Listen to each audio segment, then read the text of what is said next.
And we are recording. Hello, Marge. Hello, hello. Hello. Please introduce yourself. Hello, I'm Marjorie01 and I'm pleased to meet you. I'm a android with no particular idea why she was created. How you doing? Changes every time I Sorry, introduce myself, really. yeah, it's really funny when you say that like that. Okay, so hello everybody, and welcome to the second mini episode of SenwaRun. We're gonna go a little bit back in the past, and today, much like the last one, we're gonna delve into the backstory of one of our protagonists. Is one way to call you guys. Last time we went over Ricardo, and this time we're going over Marge's character, Josephine. So, before we dive too deep, can you tell us a little bit about Joe? Josephine is a human and she is a office worker who yeah, that's basically who she is. She's very boring, honestly. She doesn't have a face that like people could, pick out in a lineup, but yeah, that's who she really is. She's just a very boring individual. So Joe is so boring and so hard to pick out in a crowd because she just blends in. Ends up being one of the more standout characters simply because the world's full of so many freaks and weirdos. Yeah. Which is like the funniest thing ever. And I'm just living for. I'm just here for it. I'm living it. I'm just living. So, despite being just an office worker, Joe's got a particular set of skills, right? Wouldn't you say? Yeah, she's got a particular set of skills. Yeah. Okay, tell us more about Joe's skills. Okay, so she's a sniper, and for some reason she also had no. Well, she has an analytical mind, so she's smart to a fault. But how do you put this? And she could see things that others couldn't. But that doesn't stop her from not saying anything. That's right. So Joe, a couple things about her that has come up in the regular game, but we haven't really like delved into. One, she has a photographic memory and an analytical mind, meaning she is supremely good at solving logic puzzles and using her brain logically, but also has a photographic memory. So on some things, I don't even have to just I can't like basically I can't hide, and I can't play the old DM trick of, oh, do you remember the password? Yeah, I saw it once. Boop, boop, boop, boop. I might make you roll for it if it's been a long time, but for the most part, Joe will remember anything she's seen. And yeah, also she's college educated, which is actually kind of rare for a Shadowrunner, kinda. And also cat-like. She's got amazing reflexes. Man, I forgot about that. Yeah, amazing reflexes and balance, which it probably came about her childhood, which we'll dive into a little bit during today's episode. So I'm gonna actually think that Joe's insomnia wasn't much of a thing back then. I feel like that's more of a like she slept like a baby before. Yeah, a baby that slept well and didn't wake up every 2 hours. Yeah. All right, so something about Joe that didn't come up before. It says here you have 3 siblings, or you are one of 3 children. Yeah, Josephine is one of 3 children. All right, so it says Josephine is you, Jonathan, and Jolene. Yes. Okay. Tell me more about your siblings. Tell me about Jolene. Okay, Jolene was the one that she was more of the one that was more charismatic from the 2 other siblings. So she was the one that usually wore jewelry. She was more upkept. She made sure that she always looked great before she got out of the house. So and she was more proficient with like guns and fists and stuff. So she was the fighter. She's the fighter. She's always going to be the fighter. always handy with a pistol. Anything that she has to handle head on, she would handle it head on, no problem. You said she's also a talker? Oh yeah, she's very charismatic. So she's the It's actually good. charismatic gun, and she's the charismatic fighter then. Yeah, the gunslinger. Mm-hmm. Almost like a gunslinger. Yeah. Mm. I see. All right. What about Jonathan? Jonathan, he's a little bit more quiet. Even quieter than Joe? Oh no, he talks, but have you ever like whenever he tries to talk, it's more of like how do you put this? He's so blunt, so much more blunt than Josephine. Mm-hmm. Like he says it straight to the point. Okay. Like if you have a bad hair day, he's gonna tell you that you have a bad hair day. Mm-hmm. Like I noticed something about you. Yeah, your hair is unkempt. Oh, your hair looks like shit Something today. like that. Yeah, like that. All right. He would tell you immediately. If you'd ask him, "Do I look great today?" Your shoes are untied. Okay. No vote of confidence, but he also has magic. He's magic. All right. He's the magical one, so he's the most like protected sibling. Honestly. Well, one of the rules of the streets is, geek the mage first. If they see your magic, you are a viable target, or the first target. That is why he's the most protected child. What kind of He's mage is freaking- he? Do you know? No, I didn't really think too much about it. You didn't think too much about it. Okay. We can play around with that one. Hmm. And then there's you, the long range smart person. All right. What was educated? And we were talking about this before we started recording. What's your mother's name? Moira. Moira. All right. And what was Moira like? What was she like? As a mother, she was okay. There were days wherein she wouldn't be home, and whenever she was home, it was usually for a job. And there were very few days wherein they would actually be like a little family again, but it was mostly just work. Mm-hmm. Not much on the nurturing side. If you get hurt, your fault. You should have watched where you're going, kind of stuff. I get you. Okay. She was like that ever since Dad died. Anyway. Right. And that was probably a while ago. Mm-hmm. So, okay. And so let's see here. Around this time, Joe's approximately 20. You're what was it? We said you're in your third year of college. Mm. You got your associates. You're working on your bachelor's. Mm-hmm. And are your siblings in college? No. He refused to go to college compared to Josephine because Josephine just wants to make sure that no matter what will happen, they would have a stable life. Mm-hmm. But the other two decided that maybe shadow running is a better way to earn money in this world. So basically, it was the easiest choice for them. So basically, they weighed their options. Your siblings weighed their options and went, well, I've been doing this for a while and I'm good at it, versus I have to live as a normie now, right? Yeah. Okay, that makes a lot of sense.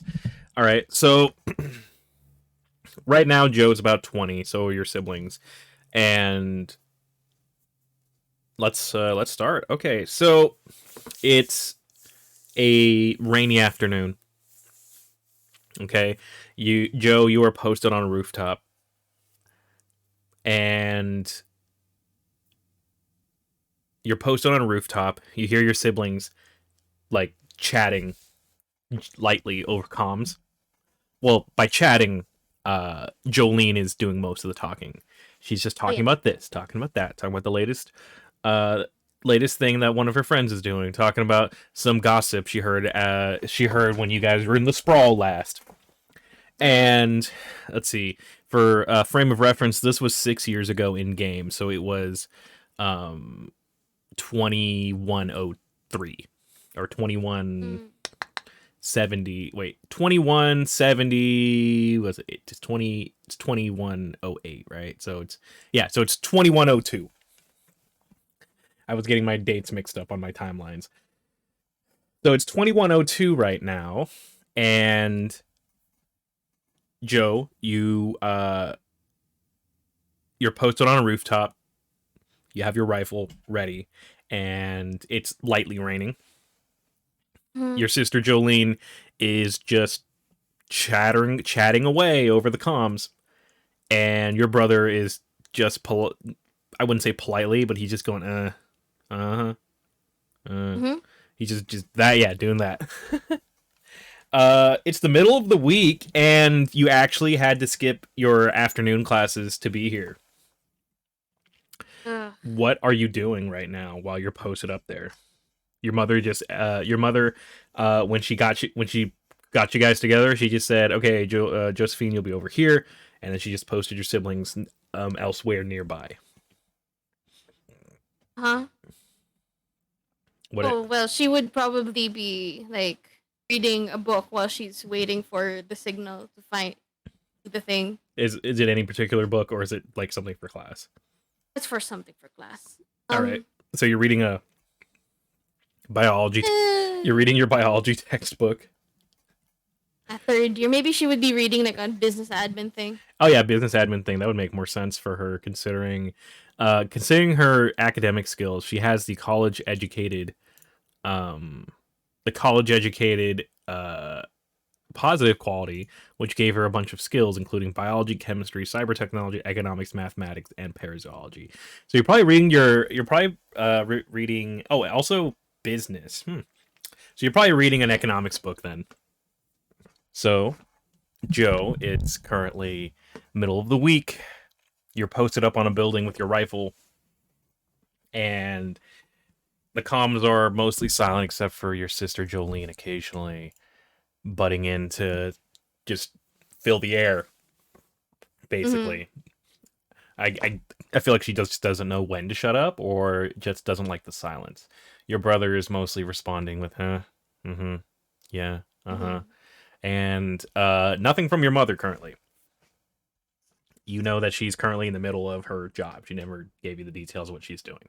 You said you were studying that book for your But business. the gun is like pointed at the general direction where they said that it would be. Yep, It should be pointed at. yep. She's just waiting for the go signal so that she could like do the shot. Mm-hmm. So while you're waiting, it's silent. It's raining. It's cold. And the air's just kind of misty from all the cold. You see cars slowly pass by in the street and then disappear off gloomy into the gloomy afternoon.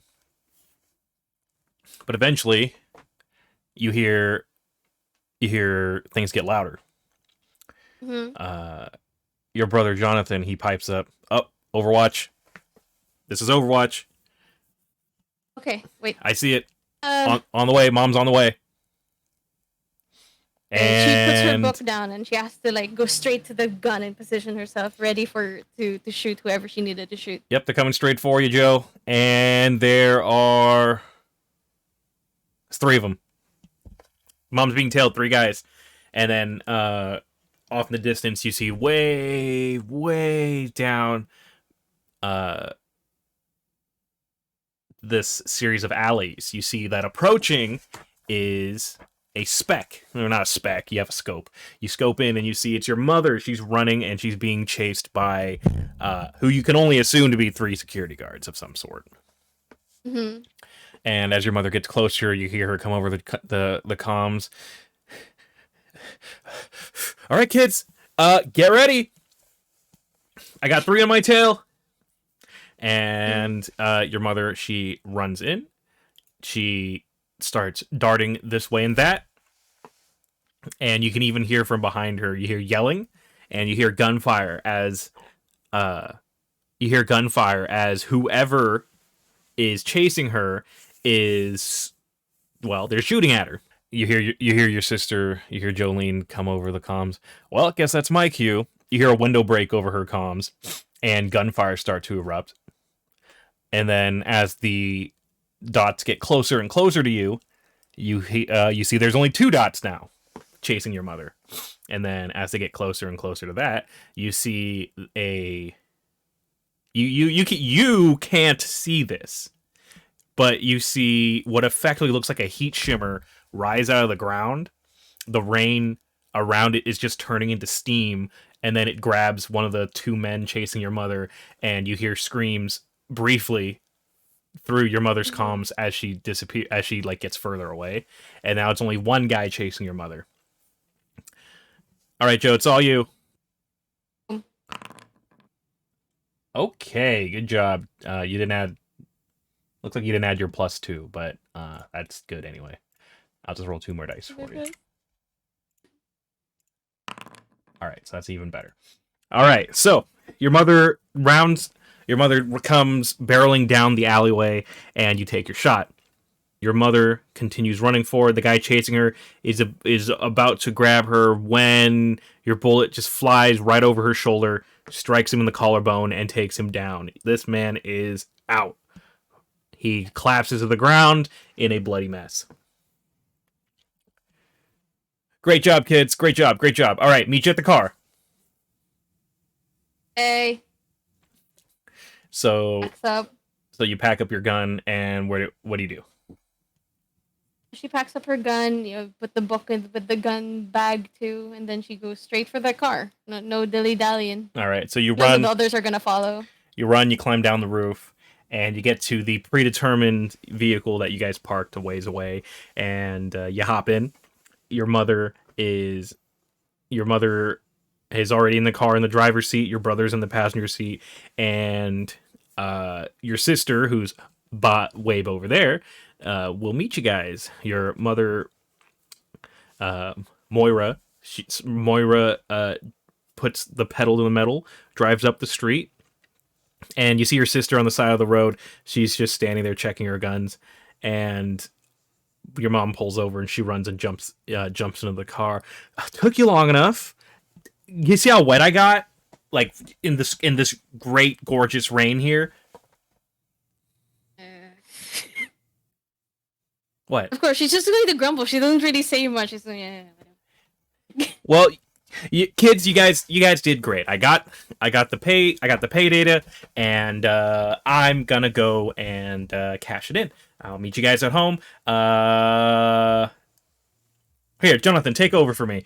And your mom stops. Her and Jonathan switch places, and you guys zoom off. You guys go to a regular meeting place that your mom's been to before. It's like a shady, shadowy bar that has kind of been the place to wheel and deal, basically. You guys don't really go in there because you're all under 21. You guys don't really go in there because you're all under 21, which is actually really funny considering there's criminals in there. But your mom runs in and is like, all right, meet you guys at home. And Jonathan drives off. And you guys are just in the car. You and Jolene are in the back seat. Jonathan's driving. So,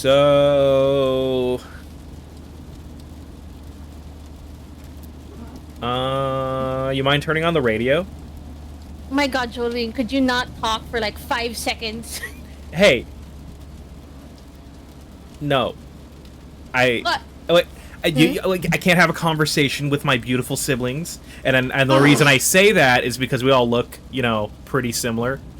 So if I'm beautiful, that means you guys are too. You're welcome for the compliment. Anyways, Jonathan, dearest brother, would you turn on the radio, please? Yeah, fine. He hits the button and the radio turns on, and it was already set to like a news station. And it's like playing about a robbery that happened. It's talking about a robbery that happened just downtown, and how 3 security guards are currently out of commission is the language they used in the radio broadcast. Maybe some music. I don't want to hear this anymore. Come on. Alright, fine. So Jonathan presses the button and he dials it to another station. What radio station does he usually dial it to? Usually to like some kind of 2000s mixes, stuff like that.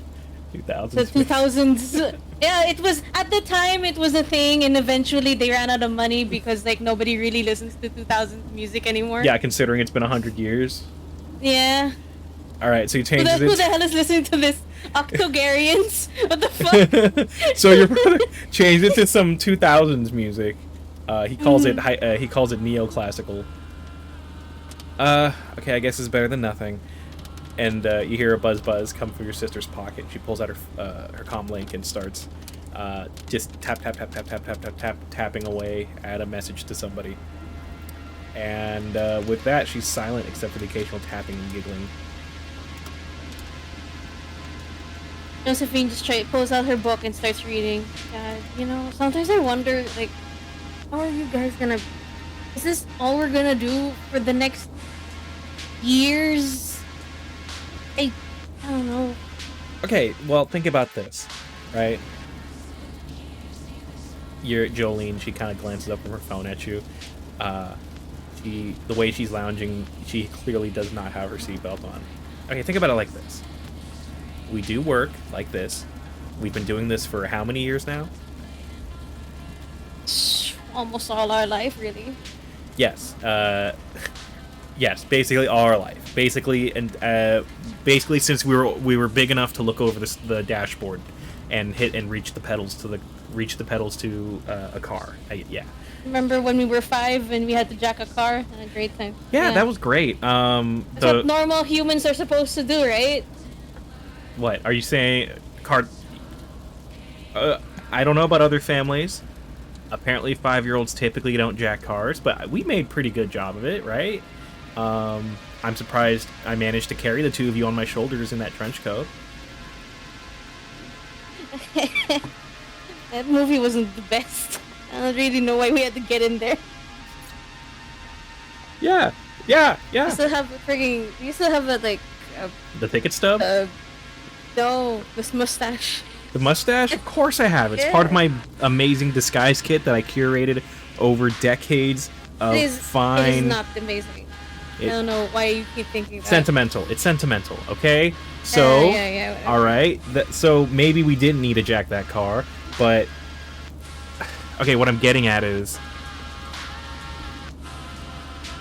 You know, Jaws 18 wasn't really that great, actually. I don't see all the hype. What's that supposed to do with us doing this? I skipped class for this, by the way. Oh, that's too bad. I skipped a date. And I'm sure Jonathan skipped something really important, too. Actually, no, I wasn't really doing anything. Doesn't do anything in his room. He just sits there and does nothing. What the fuck It's not do you mean? nothing. It's communing. It's communing with the ether. Right. You're just high. I'm not high. I'm literally doing magic stuff. You wouldn't get it. Magic. You wouldn't get it. Sure. You wouldn't get it. Yeah. Yeah, I believe him. He's doing stuff. You know, he's got that thingamajig. You know, the swirly one that that like has smoke coming out of it. I'm pretty sure some other magic users doesn't need to sit around and do nothing. Maybe they do something else. Maybe do some taxes every once in a while. I don't know. I don't know if you... I'm sure you don't... I'm sure you know this, but we don't pay taxes. I know, but like, just maybe you could do something with your time other than... I'm expanding my knowledge of the magical realm. Did you just read a book for that? The knowledge I seek isn't written in any old book. So you have to just sit there and stare at the wall every day. It's called astral projection. You wouldn't get it, sis. Okay, fine, whatever. Really? Just let him astral masturbate or whatever he's doing. Astral projection. Whatever. It's a boy thing, I get it. I just worry about you guys, you know? Okay, so wait. You worry about us. Do you know how much money we're getting paid for this job? You weren't paying attention when Mom's talking about it, were you? Oh no, you were busy studying. My finals. Worrying on your finals. Worrying about being a regular girl. Worrying about being... You know, look, listen, we're 20 now, all right? We're adults. We can do our own thing. But Mom's keeping us under her wing for a little while, all right? Dealing with all the nasty dealers out there, okay? Of which there are a lot. And yeah, and then like what happens when Mom's gone? What are we gonna do then? Well, I guess we'll just use what we learned and live a good life, okay? In case, back to my point, we're getting paid a lot of money. The amount of money we're making from this one job is more than enough to keep a roof over our head for years. All right? Yeah. And could you do that with a normal job? Could you do that as a wage slave, selling your life away to some mega corporation, or not even a mega corporation, just some corporation sitting there every day endlessly at a desk? Well, at least it has a wage. At least I know I'm going to get paid tomorrow. You don't even know if the person is paying today. You don't even know, like, maybe the next day, the next few months, we're not going to get another, another job like this. What's the stability here? What's the sustainability? Sustainability, that's when we make it to the big leagues. We do one big job, don't gotta work for the rest of our lives. All right? And you know what? I don't know about you, but I like this kind of job. Okay? It's fun. It's exciting. I meet good-looking and exciting people. All right? This kind of thing you wouldn't really meet out there in the regular world. Okay? I mean, I get it. You might think you're better than the rest of us because you're the only one who actually graduated high school. But, okay, and I'm saying this because I love you and you're my sister, but just butt the fuck out, all right? I intend to keep doing this for a while, strike it big, and then go live the good life. All right? What about you, Jonathan? If you break your arm. What if you break your arm? You're gonna have to then I'll change get a it cool, with something metal. Then I'll get a cool robot arm. I'll get a cool cyber arm. I'm gonna have guns in it. All right, it's gonna be rad. It's gonna have a holster in the bicep. It's gonna be sick.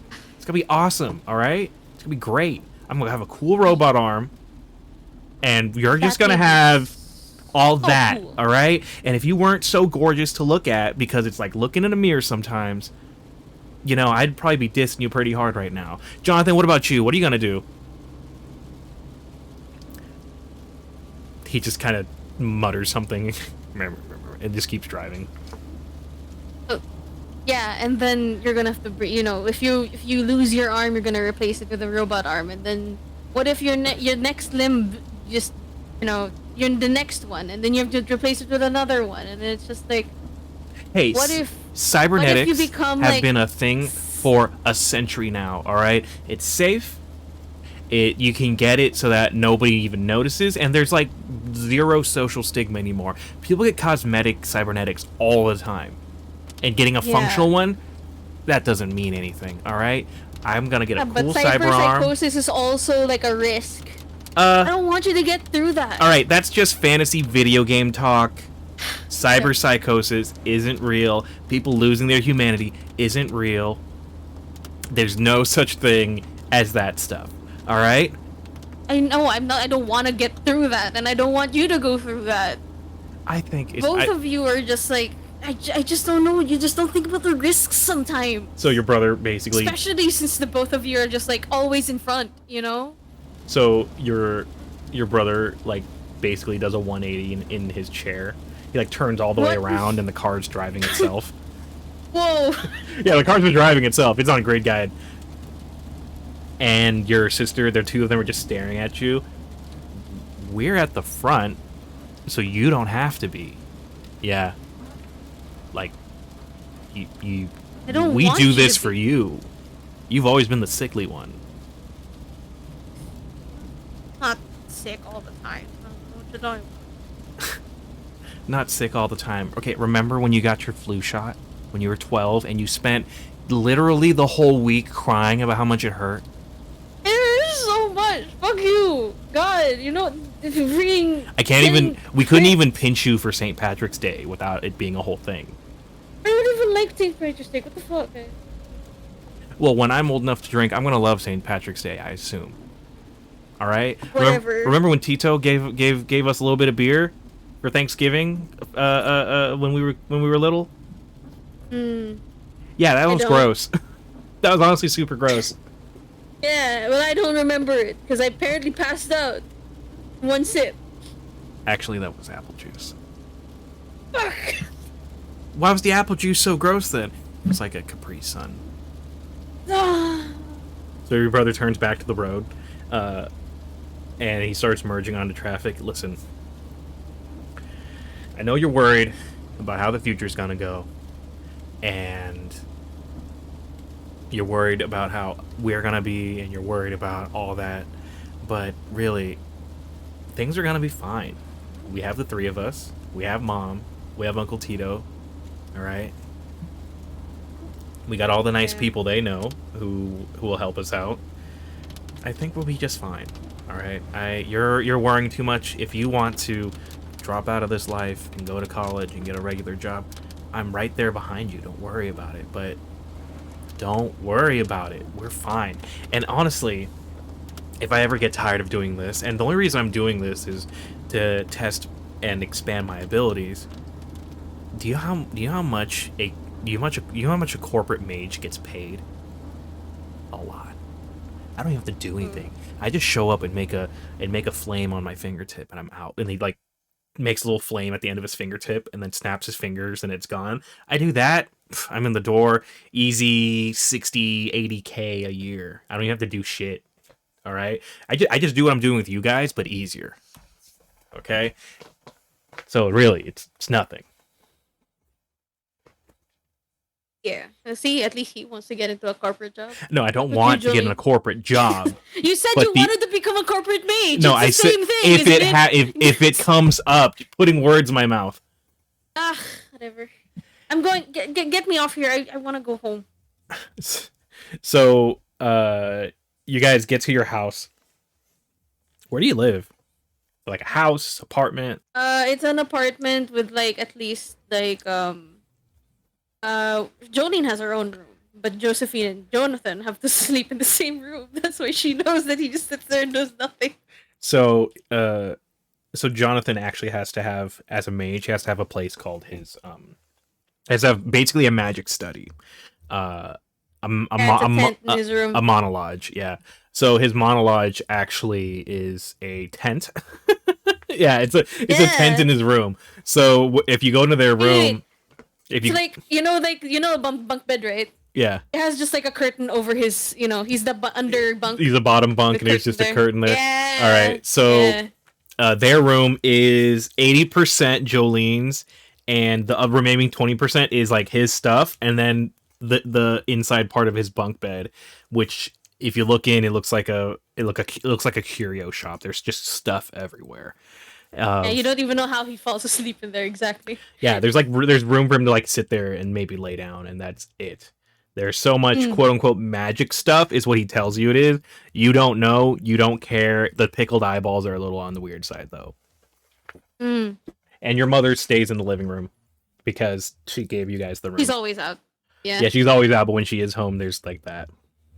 And you were given your own room since you study and stuff, and your mother supported your idea to go to college. Yeah. So the three of you get home, and when you arrive there, there's a drone floating in front of the door with a bag of carryout.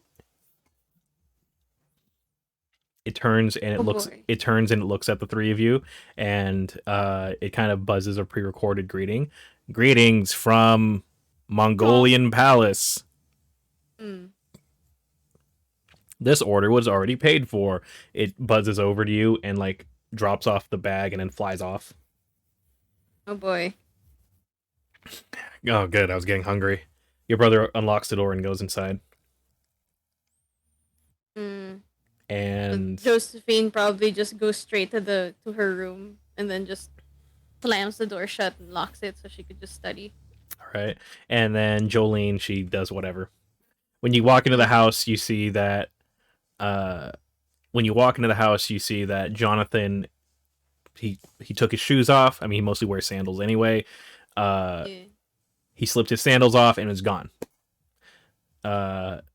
Jolene grabs one of the boxes to take out and just kind of lounges on the couch for a bit, and boom, you disappear into your room. Describe the inside of your house a little bit. I'm just imagining like a generic apartment with a bathroom, a bedroom, a larger bedroom, and the kitchen and the living room, like one big area with like Yeah. a little patio, And not you a have patio, one. but like a little overhang window thing, whatever those are called. Yeah. So like imagine a very cluttered up living room because there's a bunch of toys that they haven't decided to like donate yet. And then like how do you put this? So there's a lot of clutter. Newspapers stacked up because nobody's decided to like put it into recycling. The kitchen barely looks like there's nothing in the fridge. Mm-hmm. Usually like maybe like a few beers or whatever, or maybe some kind of drinks that somebody has over, but not when it comes to food. Nothing in there. The bathroom is there's one bathroom for all of them. There's like Typical, yeah. how do you put this? It's like very small too. So there's a shower and a toilet and a sink that's close to the toilet, but you know like you have to really squeeze to make sure that you don't get hit by the sink when you get in. Love it. Love Um, it. Do you guys have clothes drying on like clotheslines in the bathroom and on the fucking patio? Not patio, the yes. the little Yes. outside thing. Yeah, there's even underwear just like hanging in the window of the living room. Yeah, most Women's underwear and men's underwear. yeah, it's just underwear period. Mm. Yeah. Your sister insists on doing that ever since she found some of her underwear missing when using the laundromat downstairs. Yeah, it was easier to just keep track of everything too. Um, like they have a some very very fucking small like how do you put this washing machine? Because you can't just wash your clothes downstairs in the laundromat because nobody trusts them anymore ever since the underwear accident. So like they have like a small a small like those small ones that you see on the internet, the small like washing machines that you Yeah. could just Yeah, I know what you mean. move around everything. That's so funny. And then but the one thing that they could never get rid of is the freaking rice cooker. Oh, absolutely. It's the only thing that looks like the most modern of everything in there. Oh, Everything else just absolutely. looks really old because of the old owners of the of the apartment. But the one thing that looks new It's your rice was cooker. the rice I feel cooker it. I and feel the it. modem. That's it. Those are the Rice only two. cooker and internet. That's what I'm talking Yeah. about. That's what I'm talking about. All right. So the rest of your night goes pretty uneventfully. Your mother usually doesn't show up for a couple days anyway, Mm. but the rest of your night goes pretty uneventfully. You're studying. You do your homework. You turn in your final, which you got it in just on time. And other than that, quarter's over, and you have about 2 weeks of spring break. On the meantime, you hear your sisters watching a movie or something on the Trio up front, and there is a how do I describe this? There's a smell coming from your brother's room that's a mix of incense and something Ugh. burning. Like and burning, I mean like if you didn't know your brother, you would think that like he was like hosting a barbecue in his room, but Yeah. it's a really grassy, earthy smell that's coming out of his room. And other than that, the rest of the evening, it's pretty uneventful evening. Do you do anything particular? Man, if I told you that Josephine had a social life, would you believe me? Considering everything I've known of her, no. No, she But did not. she, So she was in her room studying, and she for her class the next day or okay, something like I that. thought you were quizzing me. Like, do you think Joe has a social life? Like, no. You're correct. Now, surprise, she does. She has a lot of friends. She's Oh had a my boyfriend god. and a girlfriend at the same time, and she volunteers at the soup kitchen. Damn, she's just the pioneer of just the nicest person, huh? No, Yeah. she's basically focused on studying and everything. All right. If Well, she did have a friend, it was that one guy that thinks that has a thing for her, mhm, but she completely ignores him. because she was too busy on that grind set. All right. So, you turned in all your Okay, go you, next. you turned in all your semester homework, and it's all done. And Joe, you got 2 weeks off. What do you do? Man, if I told you that she had like a full itinerary going on vacations left and right, would you believe me? No, why you keep testing me No. what Joe would be doing? We know for a fact she She- wouldn't. You gotta throw me a curveball and say, actually, Joe takes a trip to Tahiti with all the money we just made. Oh man, I hate Tahiti. You know what happens in there? friggin, that friggin' cowboy bebop thing. Anyway, Oh so man. but yeah, she has 2 weeks off, man. Yeah, that's how we More do it. studying. That's how we do it here. You're actually gonna keep studying. No, she doesn't really study. She goes to class every once in a while. Maybe she studies in the cafe because it just smells like shit in the freaking apartment, especially with her brother doing whatever he wants. Mm-hmm. But yeah. How do you put this? Maybe she'd go to like how do you put this? A bookstore to pick up a puzzle or something. Brings it home at one point and says, "Hey guys, you wanna finish this one with me or something?" Okay. So you're Buddy, okay. Yeah. So Joe, you here's take off to your to a local bookstore you frequent, and yeah. All right. jigsaw puzzle with Chobits on it. Let's go. All right. You go get a Chobits puzzle. That sounds I'm good. just joking. No, no, no, not Chobits. Let's do something a little bit more fun.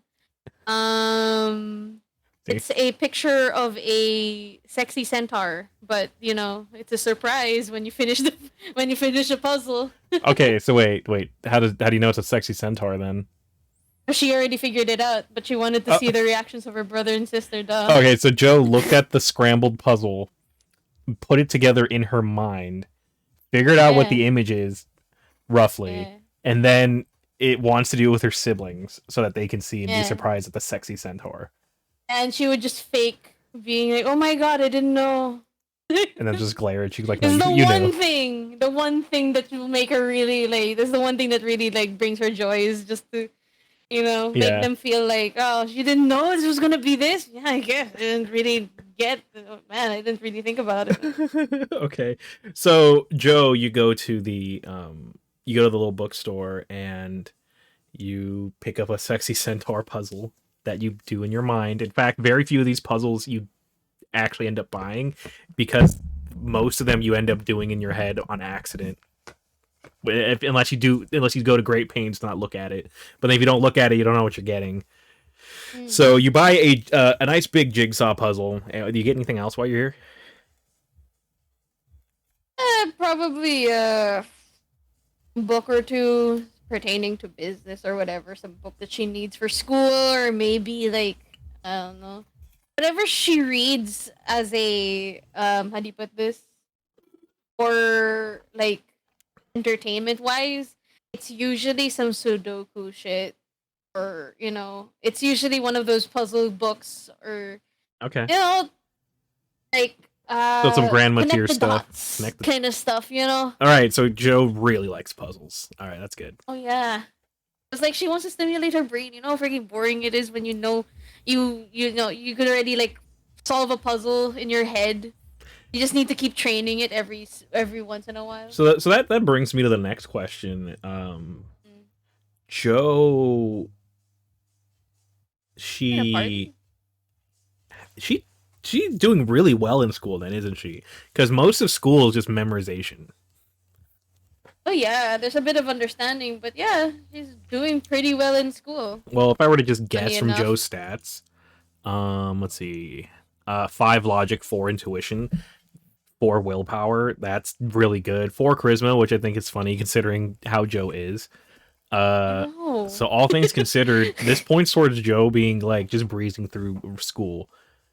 In fact, I'd say school. I dare to guess that school is probably easier for Joe than easier and less stimulating for Joe than Shadowrunning. which is Oh something she's yeah, been doing since definitely. she was a child. Yeah. This is the one thing that's more exciting than going on the rooftops and clicking people's heads out. It it brings you about the same amount of joy to click the answer on a multiple choice test as it does Yes. clicking somebody's brain off with your gun. It's the thrill, you It's know. is What there if even you're any not thrill? sure if it's right or wrong, but if you're right, damn, Wait, is fucking that more? amazing. Wait, does Joe? Is it slightly more exciting to actually be in school than it is to just pop heads?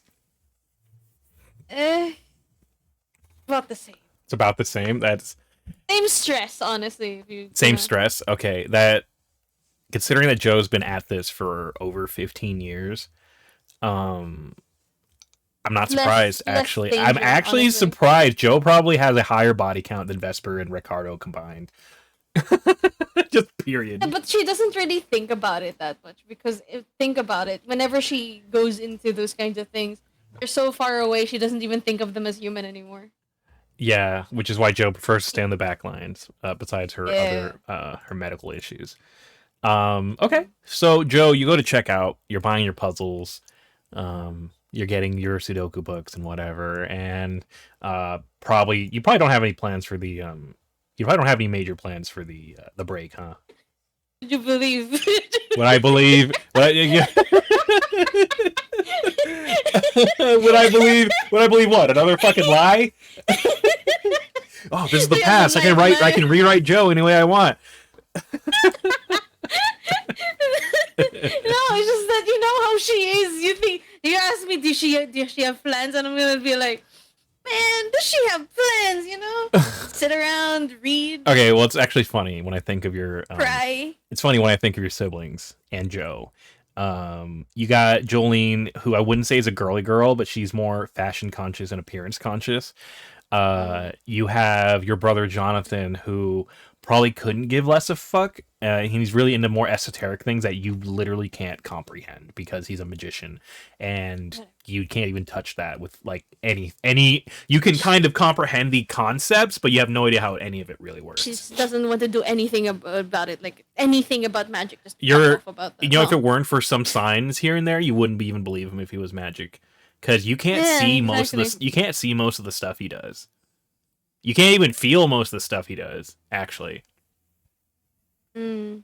Yeah. Like he one time he told you about how he stepped out of his body and flew to China for like a meeting, and Yeah. you were like, Right. "Oh yeah, haha. Mm-hmm. Yeah, Sure. haha." Kinda. That's always something that Uh-huh. happened. Yeah, anyways, so you go to checkout and the cashier knows you. Like, "Oh, hey Joe. Yeah, it's me again. Okay, you got the books and the puzzle and let's see. Oh, did you want did you want to get a coffee? Your punch cards, one punch away from a free drink. No, I don't drink. Okay, well, all right. So they're ringing you up, and then you hear a gasp from like the other side of the room. Mm. The cashier looks over as well, and you see people watching the TV or the vid screen that's been like playing like just whatever, and it's like breaking news. Downtown, it's talking about the robbery downtown, but then it goes, it was talking about the robbery downtown, but now it's talking about similar violence that has occurred a little further up. And you see an on-site reporter who is bedecked in body, bedecked in body armor. In fact, they have their own gun while they're reporting. Whoa. Yeah, so All right. yeah, so imagine a reporter, and you're like, okay, it's just a reporter. They're in their suit and everything. They have a Kevlar vest. They have a pistol, and they have the mic in one hand. And you can only assume the cameraman is in similar. And it says, "I'm here on the scene. Pew, We pew. are only hours after that robbery of hours after that violent robbery earlier today, and it seems that similar it seems that there has been similar violence, potentially gang related, further up the street." And then like you see the cameraman's focus, and up ahead is you see Lone Star, their squad cars are there. You see some officers behind their vehicles loading guns and getting ready. And further ahead of that, you see that it's where your mother was dropped off. It's the bar your mom got dropped off at. Damn, it's been days since then. No, it's been like 3 hours. Oh. Yeah, it's later that afternoon. What are you doing? You were asking what are you doing with your break, and it's like, oh man. Yeah, what are you doing with your break? Because your break just started. All right. Oh, okay. Yeah, sorry if that wasn't clear. So ahead of the reporters is Lone Star. You hear gunshots going off, right? Ahead of them is a barricade, so to speak, of black unmarked vehicles, and you hear gunfire erupting from the building that you dropped your mother at a few hours ago. We have no idea what's going on, but maybe this officer can give us some insight. And the reporter kind of like rushes in, and the officer, he's like loading a shotgun, and she's like, "Sir, we're with Channel 5 News. Could you please tell us what's going on?" He looks spooked, and he drops some of his shells on the ground. He looks over, like, "What the fuck are you doing here? Get that camera out of my fucking face right now!" And then the camera just cuts, and you cut back to everybody in the studios, and the guy in the studio is like, just jaw dropped. He's like, Well, so, as you can see, there appears to be some mob-related violence, gang-related violence downtown, and Lone Star is currently surrounded the building of a well-known and local pub that appears to have some sort of, and then like they show a still frame of all the cars parked there, some sort of violence has occurred, and just cut the commercial, and then it starts playing an ad for fabric softener. Probably nothing. Probably nothing. He's for the puzzle and walks home. So they check out, they give you your receipt, and you walk home. You walk home and you see Lone Star. You see more police cars zoom past towards the direction. I hope they're not going towards my home. They're not, actually. They're going towards where you dropped your mother off. Oh man, I hope Mom's gonna get home soon. She's thinking about this, like passing by her, man. So you eventually get back home, and you go inside, and you see your sister and brother sitting on the couch watching the Tridio, and again it's the news report from earlier, and your sister's like, should we be worried? I don't know. Probably nothing. Mom's probably going to be like, "Oh no, you wouldn't believe what happened to me earlier." Anyway, here's a new job. Yeah. See, here's the thing. I know Mom's like really good at this. Yeah. But that's a lot of guys. There's like 4 cars there. She probably left. She was like 3 hours ago. Okay, yeah, you're right. You're probably right. Mm. So I mean, if anything happened, she would probably let us know, you know. Right, yeah. And then you and your siblings are there in the living room, like it's the fabric softener commercial again. We're preparing the table for like the puzzle. So you prepare the table for the puzzle, and your siblings look at you. Yeah, coffee table, yeah. Come on. So now, are we actually gonna get to do this one, or are you gonna like finish it like 80% of the way and then pretend to like go do something else while we do the rest? We're gonna take turns. Don't worry about it. Okay. I'm just saying. So you and your siblings work on this puzzle, and they're totally gonna love this one. Really? What is it? I don't know. We're gonna have to find out today, right? You're fucking lying. No, I don't know. So you and your siblings spend the rest of the night finishing the puzzle. And oh my god, it's naked! Oh no.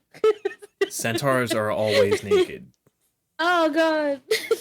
Centaurs are like literally always naked. I don't see the Jolene, since you're the last one to put the puzzle piece in, I think it's yours. There you go, Jolene. Happy birthday. I'm not a horse girl. What? Okay, I don't even know if it's bestiality or whatever at this point. Hey, Thanks. think of it as a gift. You know how it is. Thank you. Gift. This is Happy way birthday. this is way better than the 3/4 eaten popsicle you gave me. Oh, come on. You love that. I mean, we have the same birthday. Might as well.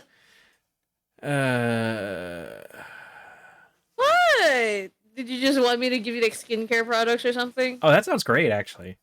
No. I think you'd look better with your crusty face anyway. It's your crusty face too. Yeah, well, I'm not doing anything, and I feel like I look great. The eye bags. The eye bags. To the nines. Your brother's watch buzzes, and he looks at it. He's like, "Oh, I have a meeting in Tibet. I'll be back." And he like, Share whatever. Go ahead. So the rest of the evening, you guys just do your own thing, and really, life's uninteresting. Nothing exciting happens, and it's been about a week passes. Actually, it's been about a week. Nothing happens. No more news reports. Nothing. And quietest break I've ever had. Yeah, it's actually the quietest break you ever had. It's about a week later. You and your siblings are having dinner. Jolene, she's like, "It's been a long time. Have either of you heard from Mom yet?" Nah.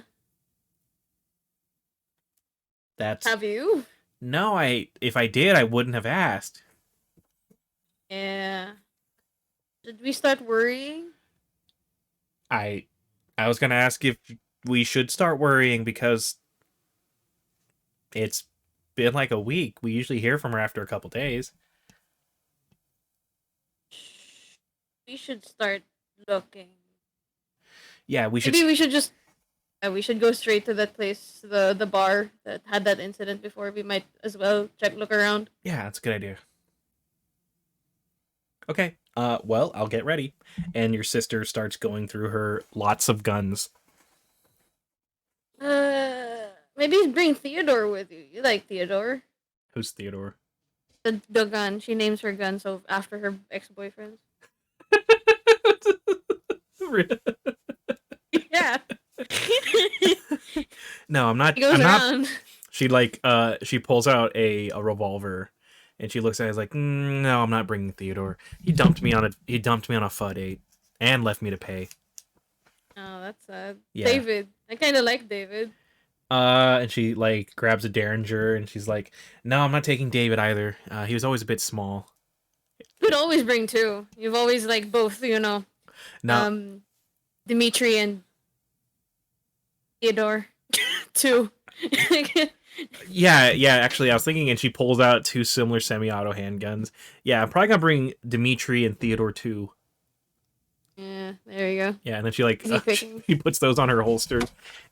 She puts those on her holsters, and and then there's and then she pulls out a submachine gun that's like. Oh, you're bringing Petey? Yep, gonna bring Petey the Repeater, and she puts Petey the Repeater on her back holster, and I think that's good. Oh, and there's always good old Daniel, and she pulls out her knife. You're crushing third grade. The one that got away. And she's like stroking the back of her knife. Yeah. You do realize how incredibly psychotic the last conversation was, right? Which one? The two of you just had. Is this a girl thing? No. This is just a normal thing.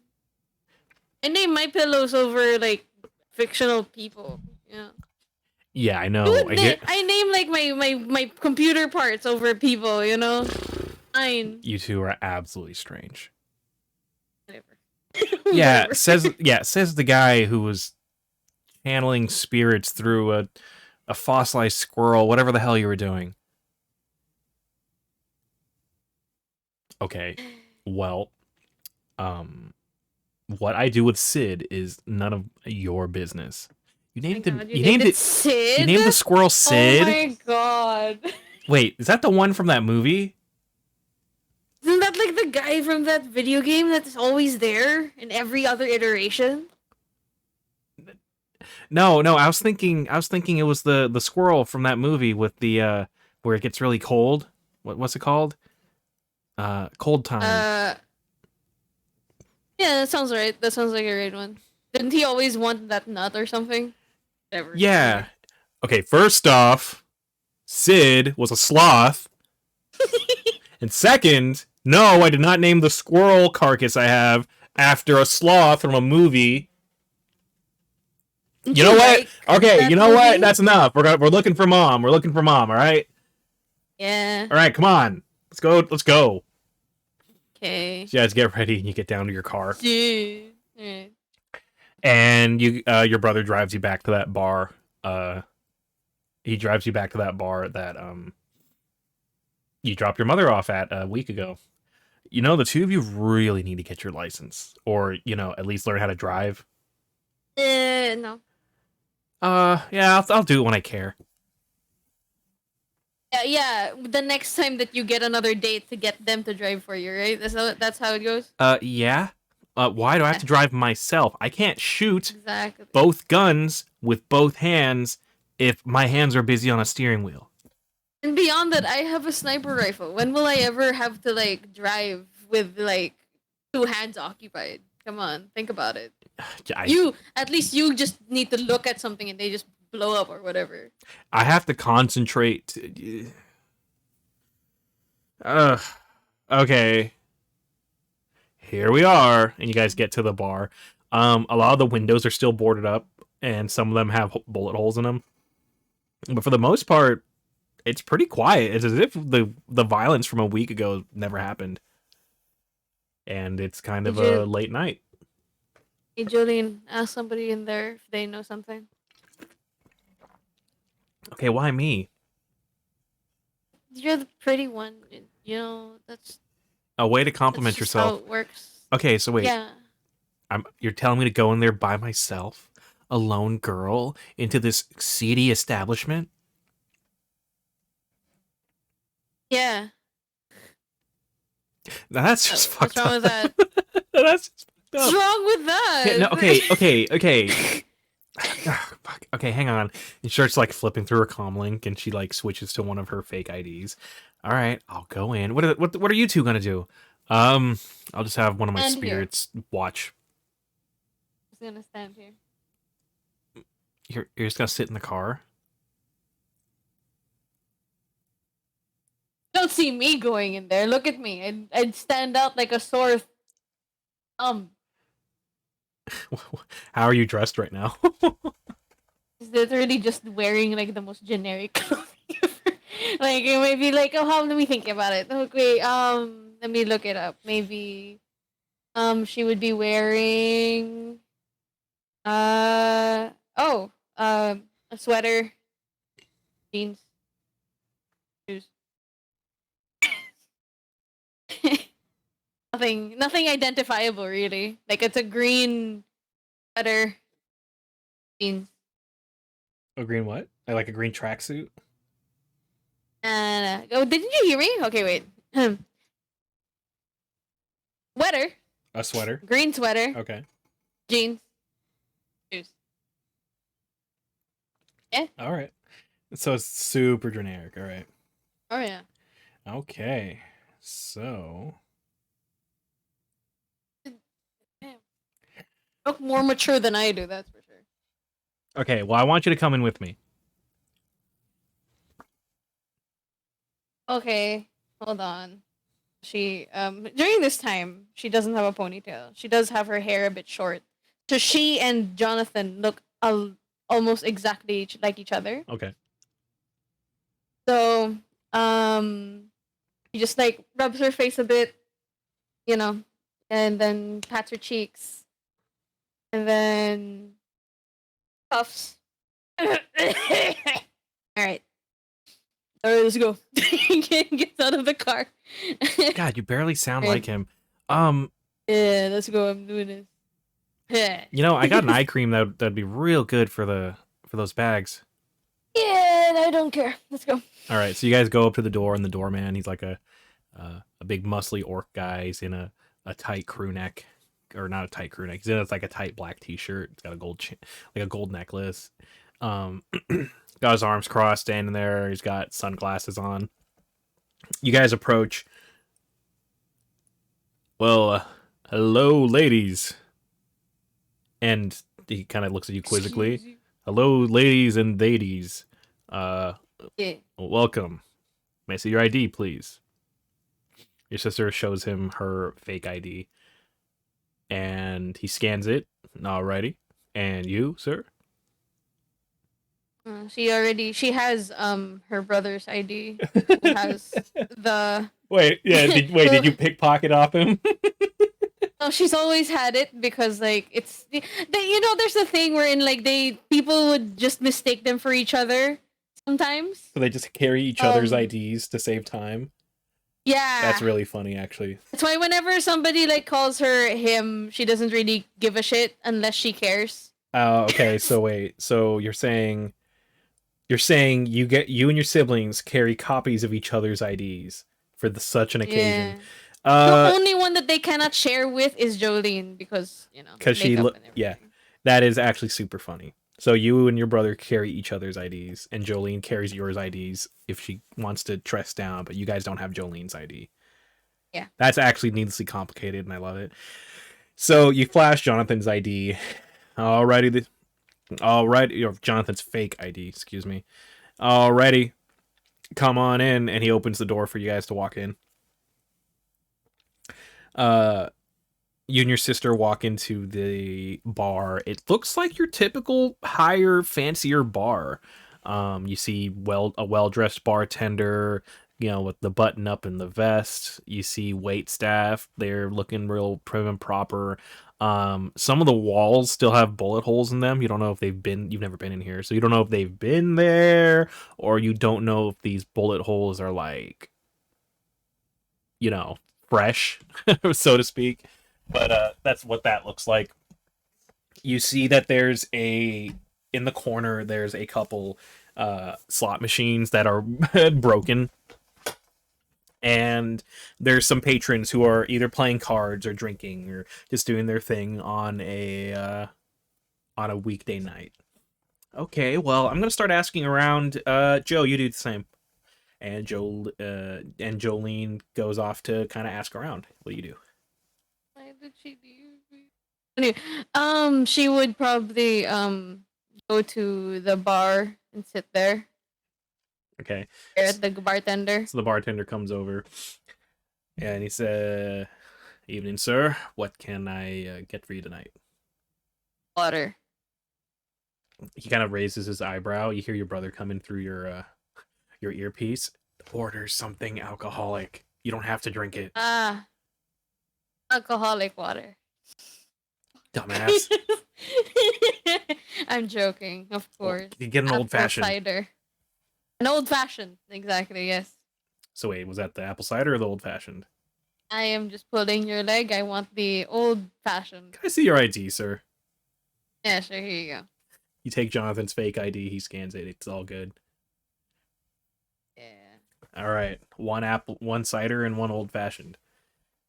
I said I only wanted the old-fashioned, sir. What the fuck? So, okay, so you only wanted old-fashioned. Alright, so he puts the old-fashioned down. And the bartender goes off to help another person. Drinking. Love it. Yum. Hey, come back here. I need to talk to you. So the bartender, he took a step, is about to take another step, turns around. Oh, sorry. What can I help you, sir? What's going on? What happened? When? What do you mean? How do you put this? What happened? There was this gunfight here a few days ago. What happened? Let's roll to ask him. Yeah, thank you. Yeah, let's do some rolling. Let's roll to see how you do. First, roll etiquette. Okay. Roll etiquette to blend in. Oh god, I think she has a high enough etiquette. Her etiquette's 1, but her charisma's 4. So that's a lot. That's a lot of etiquette. Alright, let me check that. Let's go in skills. What is it called? Ethic. Okay, there.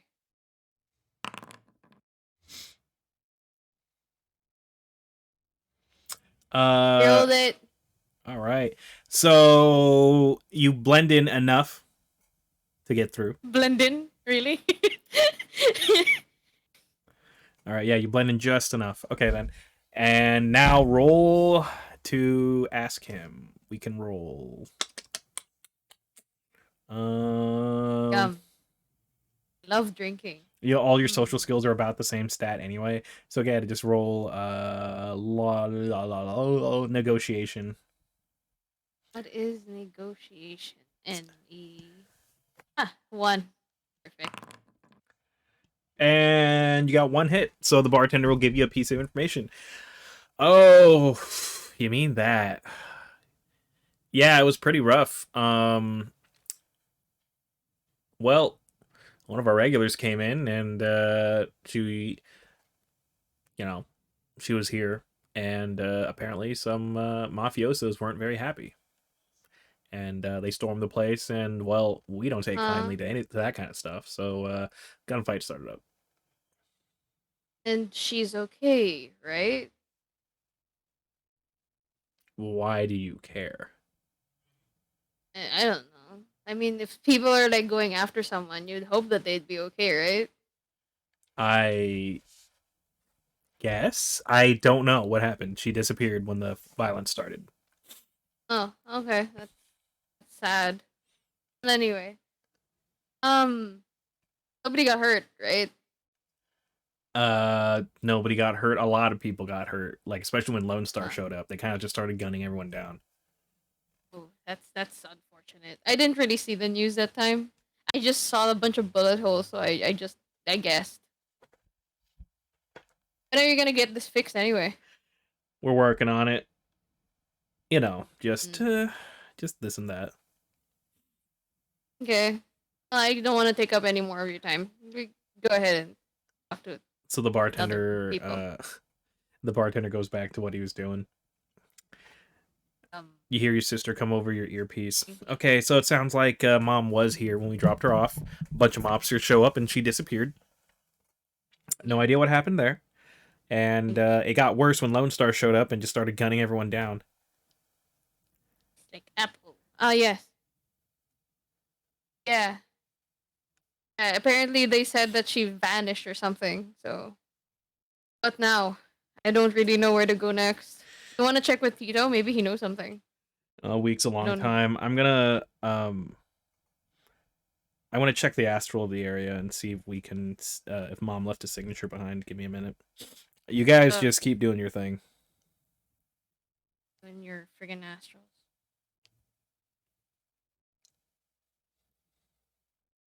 She just stares at her drink. Doesn't know who else to talk to. You know, she's not really one for conversation. Really. Yeah, that's fine. Your sister comes back and sits right next to you. Oh, is that an old fashioned? Nice. And she takes it from you and starts Yeah. sipping it. Oh, you let it sit too long. Yeah. Well, it's too old. The bartender comes No. back and says, can I see your ID, ma'am? Your sister shows him his ID or her ID, and he scans it. Okay. We usually don't allow sharing of drinks. Yeah. Don't worry. We're dating. Oh my god, I can't believe you just said that out loud. I'm Yeah. sorry. I thought that we were just like it's complicated. I know we look a lot like each Wait, other, hang but on, that hang doesn't on. And then she mean. like pulls her phone out and pretends to hit some buttons. All right, I just changed her status from it's complicated to in a Oh, relationship. All I right, haven't told my selfie. And your parents sister yet. pulls her Please phone out. don't. Your sister pulls her phone out and pulls you up to take a selfie. And you see written on the screen is "Stop talking. I got this." Oh my god. Oh, oh, I hate sneezing during these. Good thing I just cut it out. Yeah. So you're the bartender's like, "Oh, congratulations," and he looks really uncomfortable. So, how long have you been bartending for? Well, just a couple years, and for the next few minutes, it hurts you as a sister to see your sister do this, but she basically spends the whole time, uh, flirting with the guy enough to get more information out. of him, and basically he didn't know much. He wasn't working that night. He just knows that some of his coworkers are out temporarily, and he has to cover their shifts because they were hurt during the gunfight. Yeah. Well, she And doesn't really. It doesn't really hurt her that much. And she was busy staring at her drink. Her sister was like doing that. She doesn't really like watching it because it's like looking at herself doing it, so it's yeah, just kind of so awkward for her. it's like watching a reflection. Ooh. Ugh. Okay, sounds good. Well, thank you so much, sir. And your sister pays, and you guys get out of there. You head back into the car. We learned nothing. No, we learned some stuff, like Mom was here, which makes sense. She vanished too. Yeah, she vanished. Great. The mob showed up. There was a gunfight. Lone Star came in and gunned everyone down. Now what? Well, it's been a week. Did we check the morgue? Maybe as last resort. You get to the car and your brother's unconscious. He's just like sleeping. Oh boy. Yeah. Oh, great. I hate when What he are does we gonna this. do now? So your sister like starts slapping the fuck out of him, and he like doesn't move. What do you do? Isn't that bad? You're not supposed to be doing that to somebody that's unconscious, right? No, he's just doing that thing he does when he when he steps out of his body. All right, that's right. Right, let me join you, and they start punching him.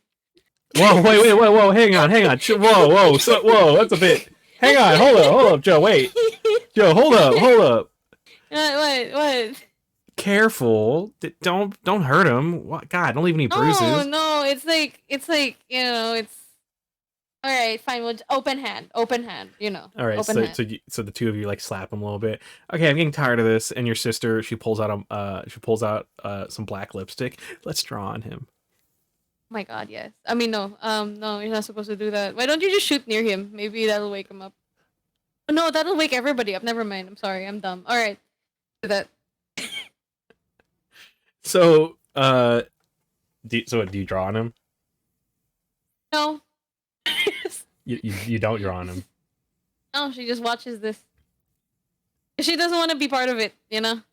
All right, so you see your sister draw. She agrees to do something, but she won't do anything. You see your sister draw a silly like mustache and stuff on your brother's face. Eventually, he snaps back awake. Okay, so, ow. Oh man, Why is you okay there? Why does my face hurt? It's the headache, you know. You fell down really bad when you went into your unconsciousness, you know. No, I was just sitting here in the car. Yeah. You were like tossing and turning. It's fine. It's fine. That wouldn't happen. Shh. That's enough. So what did you learn? Okay, so I did find a faint astral signature belonging to Mom. She was hurt. Oh. Mom was hurt? What are we gonna do? If she's hurt, she probably went to the usual, doctor that you know about. Right? Street doc? Yeah.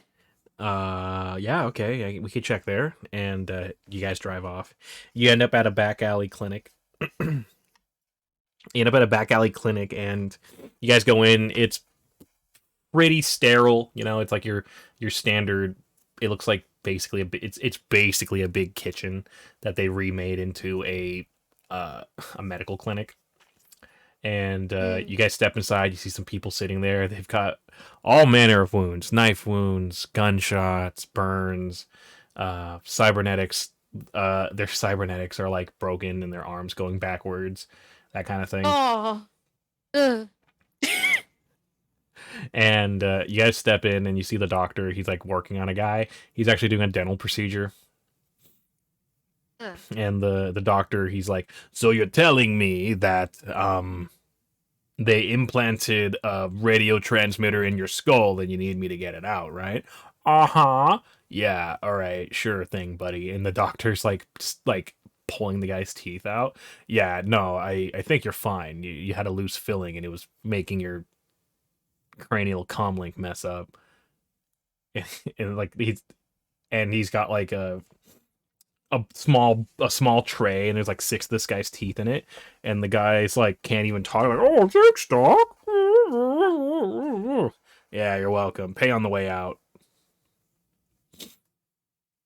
Did you have to pull out 6 of his teeth? No. But I did it anyway because we can always use extra teeth. So if you guys need some money, you know, you can just sell some teeth.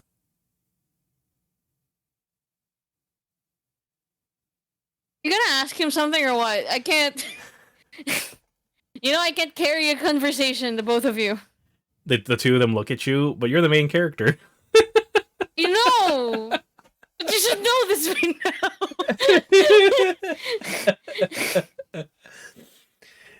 Oh! You notice? Never there in the freaking SenwaRun? Nothing? Freaking, because she doesn't know what to fucking do!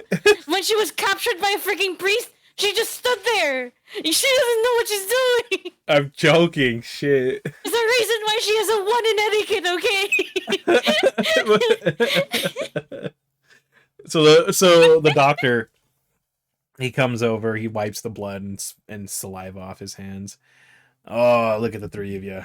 Every time I see you, you're a little bit taller. And he looks up. Oh, really? How'd you guys get so tall? Anyways, what's going on? How can I help you, kids? Am I gonna... Okay, fine. Do you know if Mom passed by here? Oh, Moira? Yeah, no, she didn't. Why? What's going on? Oh. Yeah, we can't find our mom. Like, there's nothing, you didn't hear anything from anyone? No, actually, it's kind of weird. I haven't heard from Moira in this long. She usually stops by to sell off, like, teeth and stuff. We ever anyway. Well, she has a really good smile. Oh, they're not her teeth. Yeah. Do you know if because if she was hurt, maybe we just heard that she was hurt. Do you know where we could probably find her if ever? No idea. She can't make it here? Oh, if she can't make it here, then, I mean, I have no idea where she could be. Listen. Right, thank you for... If Moira was hurt nearby, this is the place she would go.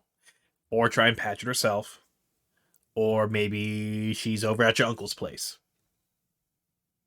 Yeah, maybe. Have you tried calling your uncle? I know you guys, like, don't talk to him too much, but, I mean, he's your uncle. He talks too much. Anyway. I know he talks too much, but he grills a mean salmon. Oh, let me tell you, the last time I had dinner at his place, he had it was like just this char broiled salmon and the lemon. Oh God. Yeah. Well, anyway, thank you so much, Doctor. We'll pass by again soon, hopefully. Yeah. You have a good one, girls, and Jonathan. Yeah. All right, let's go. So you guys leave. Okay, I guess we'll just call Uncle Tito. Then, if ever he doesn't know anything, who do we call next? Why don't we check the local hospitals? Maybe some... No, do we have insurance? I don't think we have insurance. You guys don't have insurance. No. Mom, there's no way Mom would have gone to a hospital. All right? None of us have a sin. A legit one, anyway. Going to a hospital is just begging to be zapped and disappeared away forever. You knew this. You know this. I know. We're taking a gamble putting you in college anyway. Yeah. So, we'll just stick with Tito. All right. Then... So your brother, he pulls out his comm link and dials your uncle. Oh boy, this is one. Puts him on speakerphone. No, he actually connects you guys in the call network. He connects you guys in the call network. Oh, hello, Jonathan. What's going on, my boy? How are the girls? Oh, things are good, Uncle. So we had a question for you. Yeah, anything. You guys are like my own kids. So we were wondering, have you heard from Mom lately? Your uncle pauses for a moment. No. Okay. Okay, wait. Oh, Jolene, hey, how are you? Still getting in trouble with the boys, huh? Okay, wait. You haven't heard from Mom in how long? I don't know, like a month maybe or more. Okay, wait. So Mom might be hurt.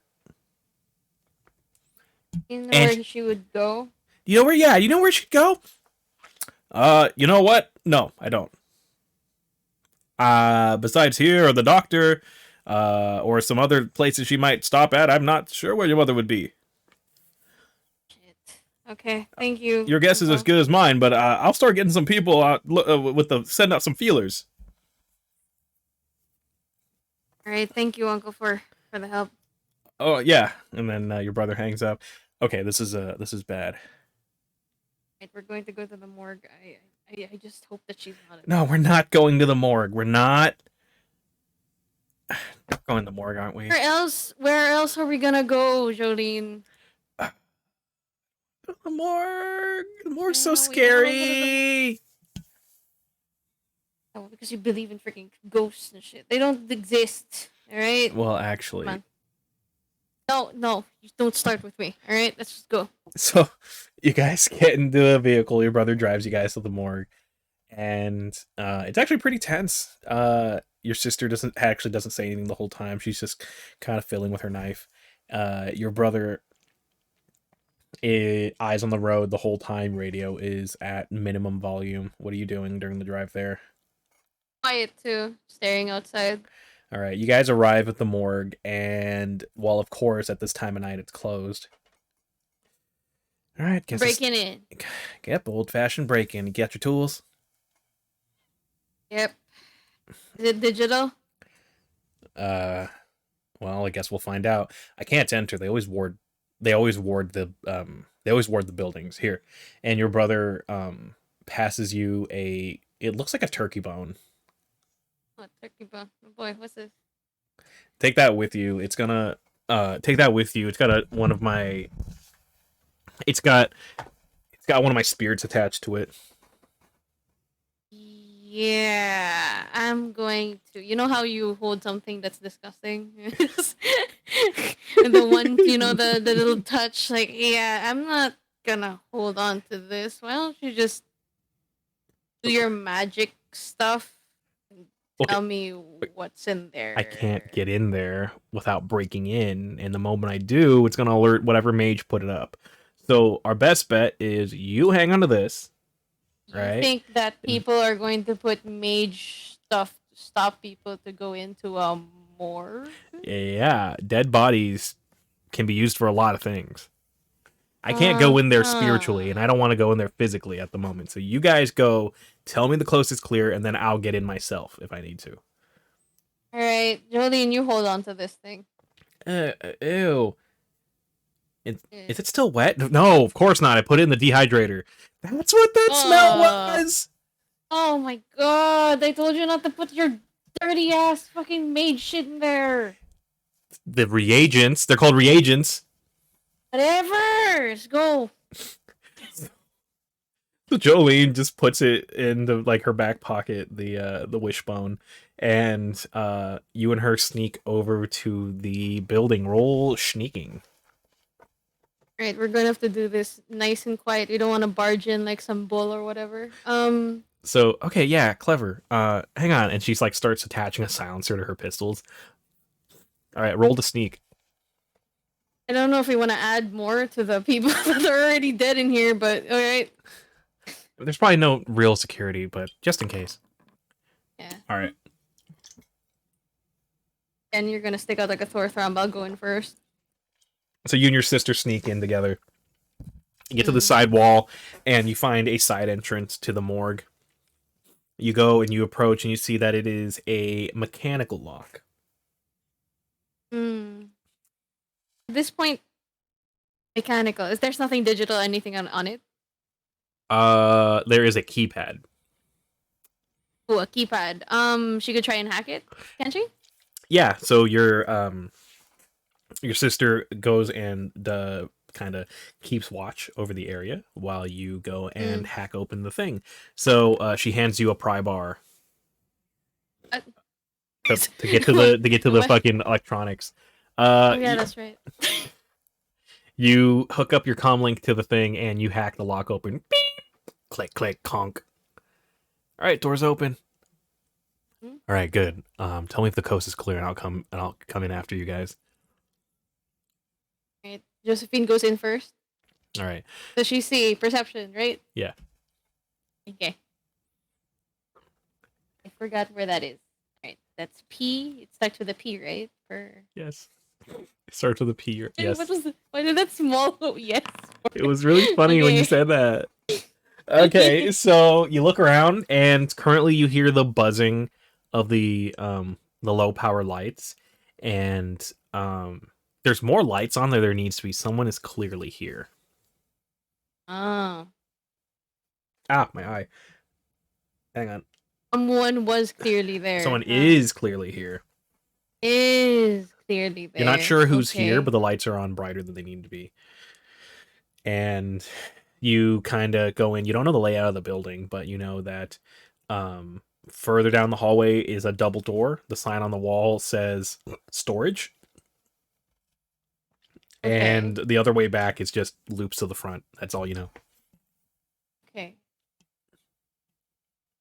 What are the available doors for me again? So there's some side doors, and you don't know what's behind them, but it's like there's like a bathroom. There's like what you can soon be a storage closet. That's it for sure. The other doors you're not sure. At the very far end of the hall, away from you on the other side, you see a double door that says it's got a picture of stairs going down on the wall, and the sign on the side says storage, cold storage. And then the other way the hallway goes just leads towards the front of the building. Is there a computer nearby? Because normally they would have like records of this kind of stuff. Yes, you don't know where the records are from where you are currently. Okay. We're not going to the bathroom, that's for sure. Okay. Let's try and go to the cold storage, the one going downstairs. Yeah, sounds good. So you and your sister sneak down the hallway. And your sister stops. Wait a minute. And she like looks around the room. That's weird. There's no cameras here. Wouldn't a morgue usually have cameras? I don't know. I've never been to one, I think. It's funny. We've sent enough people to the morgue, but we've never actually been to one until today. Isn't that kind of funny? I just don't think that we have any reason to visit them, really. So you guys... I don't think so. So you guys continue sneaking on through the double doors, and you see some stairs go down into the basement. What do you do? Stairs going down to the basement. Can I take them? Take those stairs going down? All right. So you take the stairs going down. There's a rail for like a cart wagon thing that would carry a body down here. That goes down the middle of the wide and tall stairway and hallway. And when you guys get down there, you see that the rail kind of carries a gurney, and in the gurney we would put a body, and then the body would go into the cold storage. And when you guys get down here, you see another set of double doors, and roll perception. Let me see if I remember my alphabet again. A B C D E F G H I J K L M N O P. Okay. All right, so up ahead you see the lights are on, and you hear people talking in the distance. Like there's people in you don't hear what they're saying, but you hear people talking. There's people in here. Ooh, Jonathan, could you try and maybe make some kind of disturbance so that they could leave? Maybe that'll help. We need to find someplace to hide first. The only way out is through the way you guys came in. Yeah. That's why I'm thinking. How do you put this? We hide somewhere. You make a disturbance. They go out. Okay. To check what that is. All right, hang on. I have to actually enter the building myself. I can't. I don't want to go past the ward. I don't want to go past the ward without breaking in because someone will know. Find out. So your brother do some like magic mumbo jumbo to like maybe make some disturbance outside that's loud enough, right? Oh, that's a good idea too. Hang on. There's a bathroom somewhere here. I doubt that anybody would go to the bathroom straight after hearing that kind of noise. That sounds good. Okay, so your brother, you're not sure what the fuck he's doing, but eventually outside you hear it sounds like a car backfiring loudly, and then what sounds like an explosion, and Okay. then you and your sister hear, "What the hell was that?" Come yelling coming from the doorway. Okay, time to hide. Roll to hide. Let's see if she's going to blend in with the friggin' wall this time. Let's hide behind a plant. Is the one hiding still? What, is it still sneaking? You just roll that again. It's fine. Right. There's no hiding in here. All right. So you and your sister just duck into the side rooms, and you see as three men in black suits run by, and then a fourth one is like standing behind, and he has a gun to the back of a technician. He looks like he looks like someone who works here. That hit it. Yeah. So you see. So again, three men run by. They're in black suits and whatever. And the fourth is staying by here, clearly holding a man hostage. The man is working here. So, recap. Three men run by towards the disturbance your brother made, and there is a fourth who staggered behind, who is holding one of the people who work at this morgue hostage at gunpoint. What do you do? They're the guy that's a lab assistant and the person holding him hostage are still there. Yeah. That one junk way where Josephine and Jolene are. Yeah. All right. Jolene, go in and take care of that one. You won't know where you are, so it's more of an advantage for us. All right, sounds if you good. can't follow up, I'll do it. All right. So your sister, on the other side of the hallway, she readies her knife, and she readies her knife, sneaks out behind the guy, and basically in a swift motion sneaks up behind him and slits his throat. Okay, I didn't say kill him, but all right. Oh, she should have been more specific. Come on. I said take care of him. I didn't mean for you to fucking whatever. Anyway. So the lab tech's like, ah! And starts screaming. Shut the fuck up! It punches him. All right, roll to punch him. Fuck! It's the same fucking principle. Roll your unarmed combat. Oh my god, where is that again? Combat, unarmed attack. Yep, unarmed combat. It's on your skills under. Okay, yeah, that's fine. All right, so you punch him in the face, and that stuns him for a moment, which stops his screaming, and then your sister grabs him and covers his mouth with her hand. Right, let's bring him downstairs to the place. Wait, you're really lucky. Jonathan. Most guys would pay for this. Jonathan, I need you to find a way to barricade the building so the guys that we're following will stay outside. How could you do that? I can make a force wall and just leave it and kind of block the doorway in. You were able to move like the cars earlier. Could you just put a car in front of the door? Oh, I didn't move the cars. I just. Why am I wasting my time explaining this to you? Sure. Okay. So. Love you. Anyway. So you and your sister drag the lab tech back downstairs. What do you guys want? What do you guys want? No. Shush. That's enough. Stop it. Stop crying. Stop it. I already did. Right. So, where's your records here? And he points up, like upstairs. Okay. We're going to bring him upstairs to the records area. All right. He follows you. At least you don't have him at gunpoint, but your sister has him at knife point. Not much better. Yeah. Not much better. Yeah, he leads you to the records room and unlocks it, and you guys enter. He flips it open, and you see all sorts of large storage servers with data on everybody here. Okay. Okay. Stop breathing. Okay. How do you put this? She goes onto the computer, and then she starts hacking. All right, roll computer. Do you know your own password, by the way? He scans his card on the thing. It beeps. It beeps and Oh, lets you on. oh, that's easier. Yeah. Why didn't I think of this? And anyway, Okay, so you start looking through the files, and what are you looking for? I'm looking for a record for any Jane Doe Jane Doe. during the day. Either the days that are after or during the day where she's supposedly Disappeared. Yeah.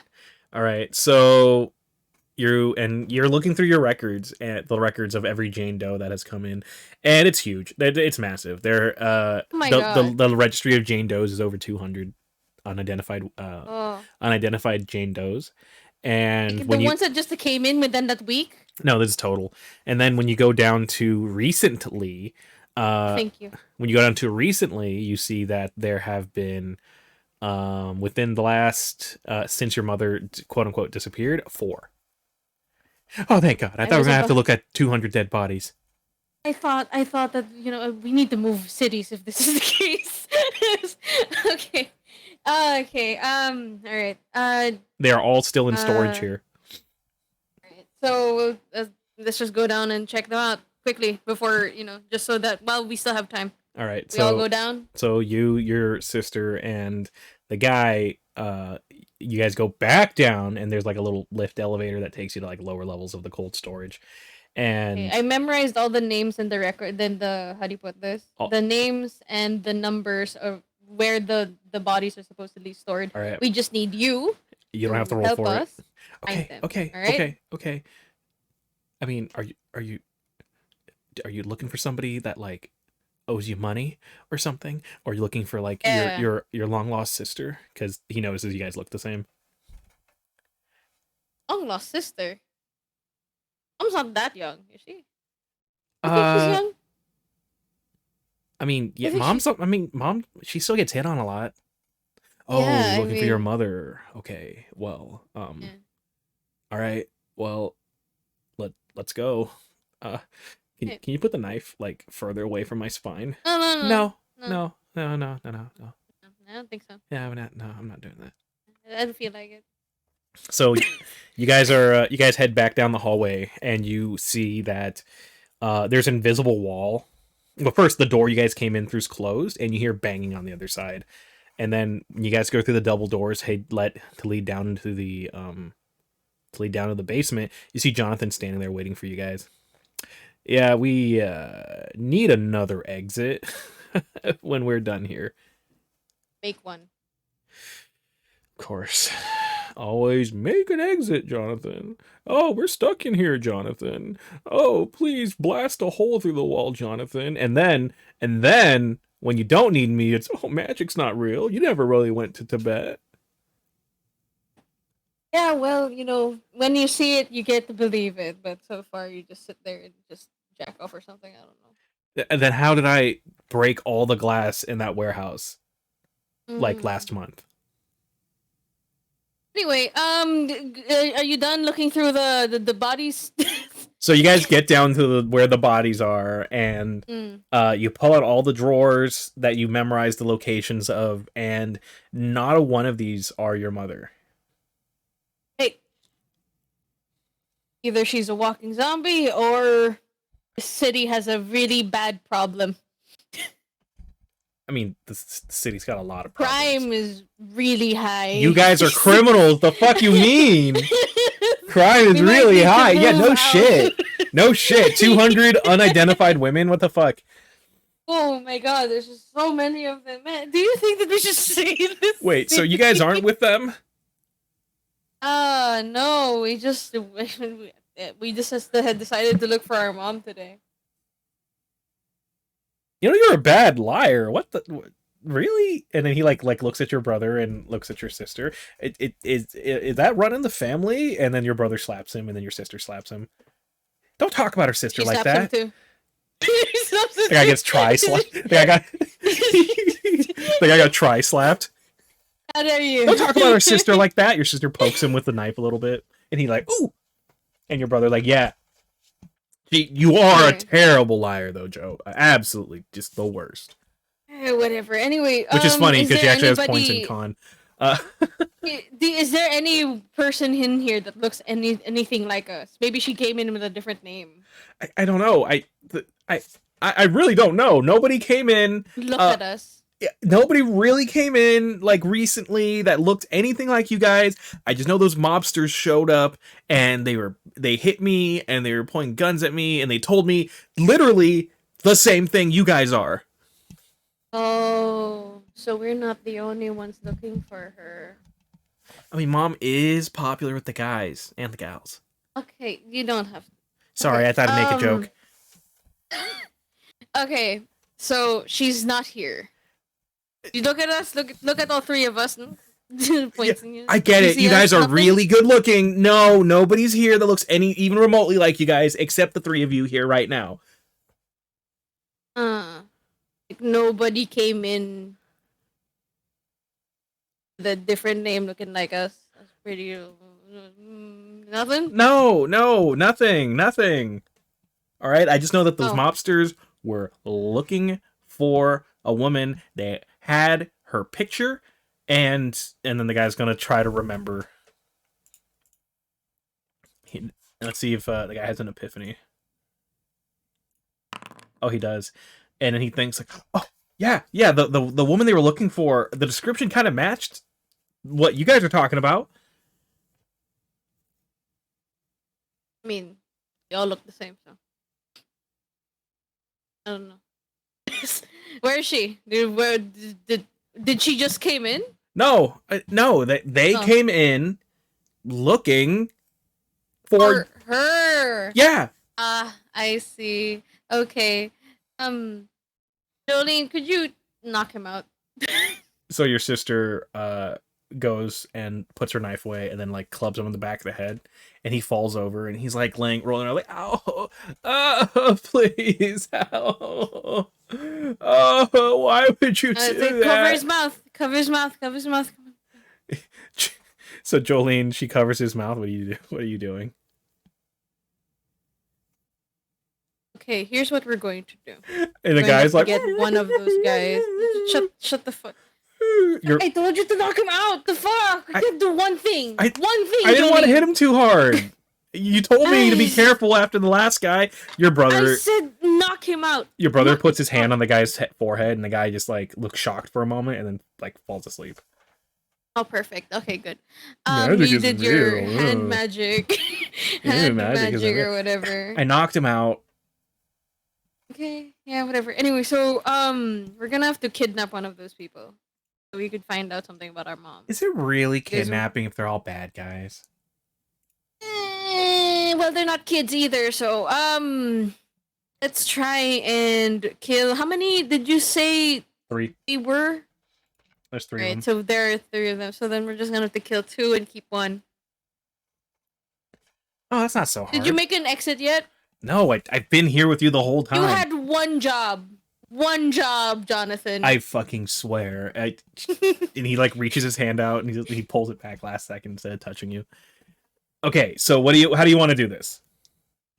And like the two of them look over to you. Well, back exit. There's going to be another noise, and this is going to be a bit of a toughie.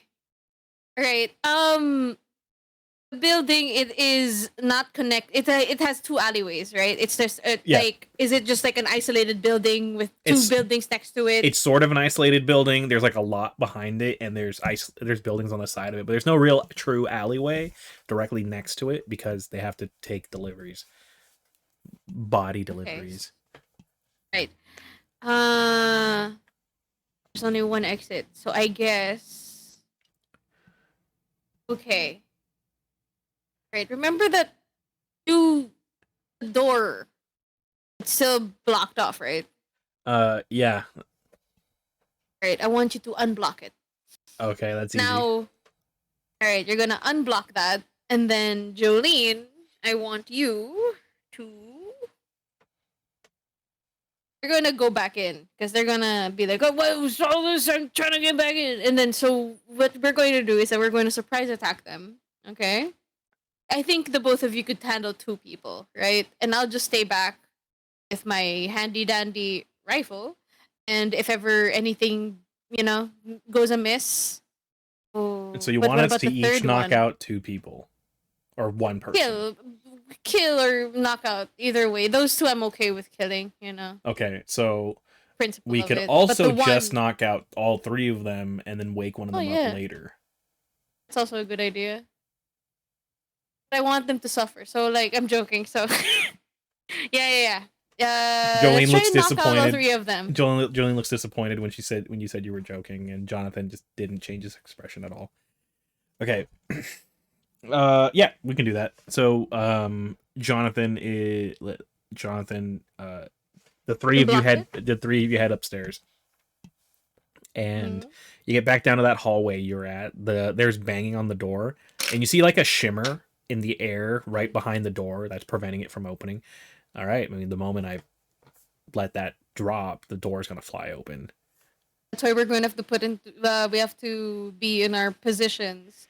All right, Jolene and I will go to our previous position earlier, where we jumped that guy, and you.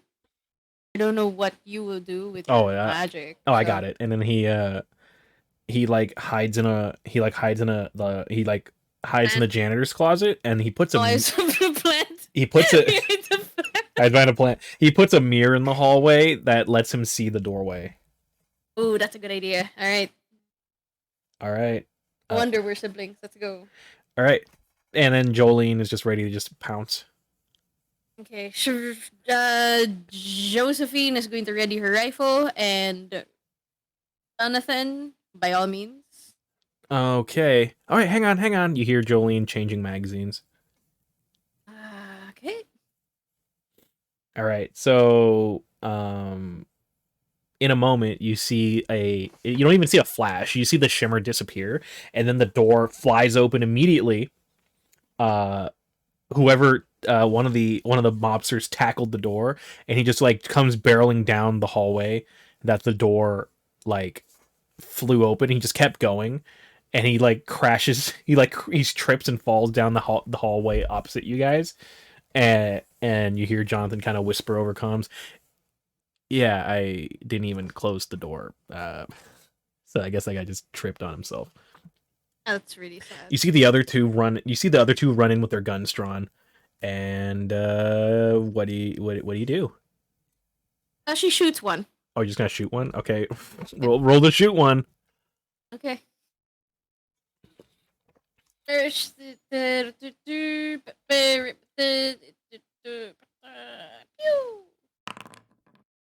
All right, so the guard that ran by and trips over himself, he's like on the opposite hallway, perpendicular to you. The 2 that walk in with their guns drawn, one of them, his head just pops. Okay. Jonathan, I want you to capture that one and do the Jedi man trick that you did earlier. All right, so you're not sure what Jonathan does, but the guy just falls over. he just falls over, and then the guy who like charged down the hallway, he like comes back up and he looks down. Oh my god! What the? And then you hear and you see like shocks. You see shocks sparking off his body everywhere your sister shot him, and he just falls over. Is he dead? No. I switched to stick and shock. I didn't want to, I didn't know we were gonna kill people. I didn't know we were gonna kill like whoever. So, I mean, all right, because like I don't have a non-lethal option on this thing, so I have no choice but to kill people here. Okay, so we have 2 of them now. All right, so you have 2 unconscious men. All right, we're gonna cover them their faces with something so that they don't know where they're going. Mm-hmm. Gonna take the car, take them somewhere discreet, someplace that nobody else would find us. Okay. And we'll question them there. All right, so good. So you and your brother and your sister take the 2 guys. You tie them up and throw them into your van. You throw them into your SUV. I'm just imagining an SUV for some reason. I'm thinking like more of like the ones that the single soccer moms use. What do you call them? Minivan? Yeah, okay, sure. Your minivan. You toss them in your minivan. And your brother drives you guys to like the docks. It's like it's like perfect. late at night, middle of nowhere. It's the docks. Nobody's around. You hear seagulls. You hear the water, and yeah, that's it. Your brother pulled out 2 folding chairs that you guys always keep in the back for obvious reasons. Picnics. Yeah. Yeah, for picnics. And then Yeah, your sister, your brother and sister set them up in the chairs, and the 3 of you tie them down. right, did we remove any trackers on them anyway for them to contact anybody outside? Did you? Oh, we're gonna have to do it now. All right. So you guys grab their comm links, and you guys grab their throw it into the sea. Whoa. Couldn't there be useful information on their comm links? You're right. Throw it into the sea. Joking. All right, we'll keep. Yeah, I guess. You just turn it off. Yeah, I didn't think of that. I just thought maybe we'll just destroy them immediately. Well, yeah, we could just turn them off. See, Joe, this is what happens when you spend too much time away from the life. You wouldn't have done this before, but you've been spending too much time at that university. I'm kidding. Oh my god. This isn't the time. I get it. I'm just teasing you. Just the thing, okay? Are they prepped? Yeah. They're prim and proper? Yeah, they're both unconscious. Put gags on their face? Yeah. Alright. Oh, that's disgusting. Okay. How do you put this? Alright, we're gonna wake them both up, and then we're gonna ask them questions. Right? Alright, so how do you guys wake them up? Gonna get some water from the ocean? Wherever. And then, like, splash it on their face. It's all salty and stuff. Yeah, so the 2 of them wake up, and they're like... The 2 of them are there. They're kind of side by side, and they're like looking at the 3 of you. All right, buddy. Okay. Wait, Joe. Wait. Good cop, bad cop, or? Oh, we're not cops. We're not cops. We kidnap these people. All right. Let's just remove the. Yeah. By the way, they refer to each other as Joe. Yeah. I'm. That's what I figured. Yeah. So it's like, yes, Joe. Don't worry about it. All right. We're just going to have to remove one handkerchief. All right. So you ungag one guy. Ah! Who the fuck are you? Worst nightmare. I'm joking. So why are you looking for our mom? Who? Our mother.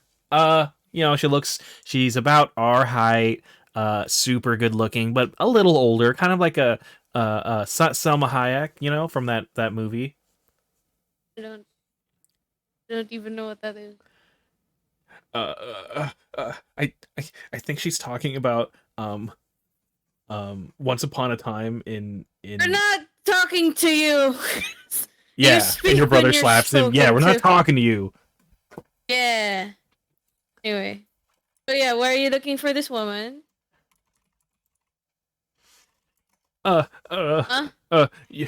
She stole something you have important. Some kind of mom fetish, huh? What's going on here? She stole something important from us. Yeah, your heart apparently. What's going on? Yeah, what's going on? Your sister slaps him. Yeah, we don't want another dad. Your brother slaps him. Anyway, yeah, what did she steal from you people anyway? I remember the movies call it From Dusk Till Dawn. Your brother just puts his comm link away. Sorry, I had to Google it. Oh, okay, whatever. Yeah, Mom. She stole something from us, and What is it? We were trying to get it back. Yeah, what is it? It was a lot of information. Yeah? Yeah. We tracked her down to the bar over downtown, but apparently everyone there stays strapped. Yeah. Yeah, we saw she was injured. And we've been looking for her everywhere she could be ever since. Yeah, us too. Where's your leads? I don't know. We got guys all over town. Yeah. Listen, we'll We'll let you out of here as soon as you tell us. Joe, what's wrong? Like your sister pulls you. Your sister pulls you away. What's wrong? Don't do anything. What? I can't. No, Mama. Me too, but your sister starts tearing up. I'm trying to do like that sad cop. Oh! Oh my god, you totally had me going. All right, roll a performance. Sad cop. Roll performance.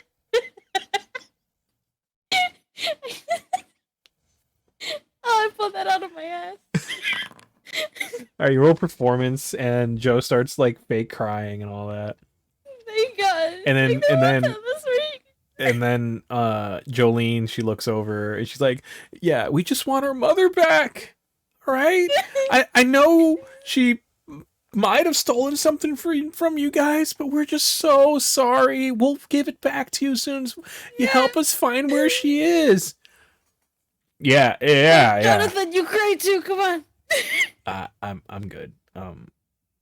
Yeah. So we'll return whatever it is. Just help us find our mother. Jonathan's lying. Jonathan's clearly lying. The mobster, he like looks at you guys. Pathetic. He spits on the ground. Fuck you guys. We find your mother. We're putting her back in that morgue. Yeah. Okay. Yeah. Well, put you guys there too. We'll find her first, but you know, you need we got our boys all over town. We're gonna find your mom. We're gonna end her. Make her wish she never crossed us. Well, not unless we find your mom first. Everyone just kind of goes silent and like looks at you. I don't know what I'm saying. I'm sorry. Your sister just takes you to the other side of the SUV. Listen, Joe, I know it's hard.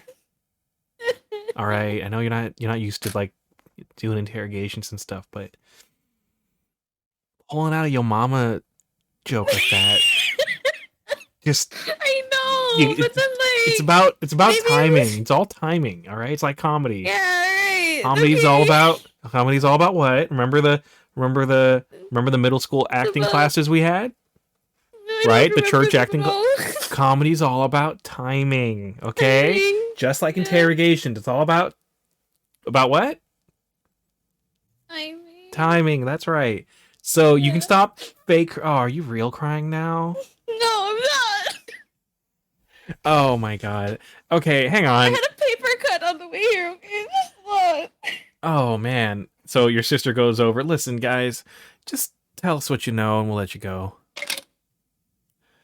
I ain't telling you shit. We don't know. We have no idea where your mom is, and if we did know, she'd be dead by now. So I'm just waiting for the call from the boys. We're gonna show up, and then your sister just like shoots him in the neck, and he falls over and dies.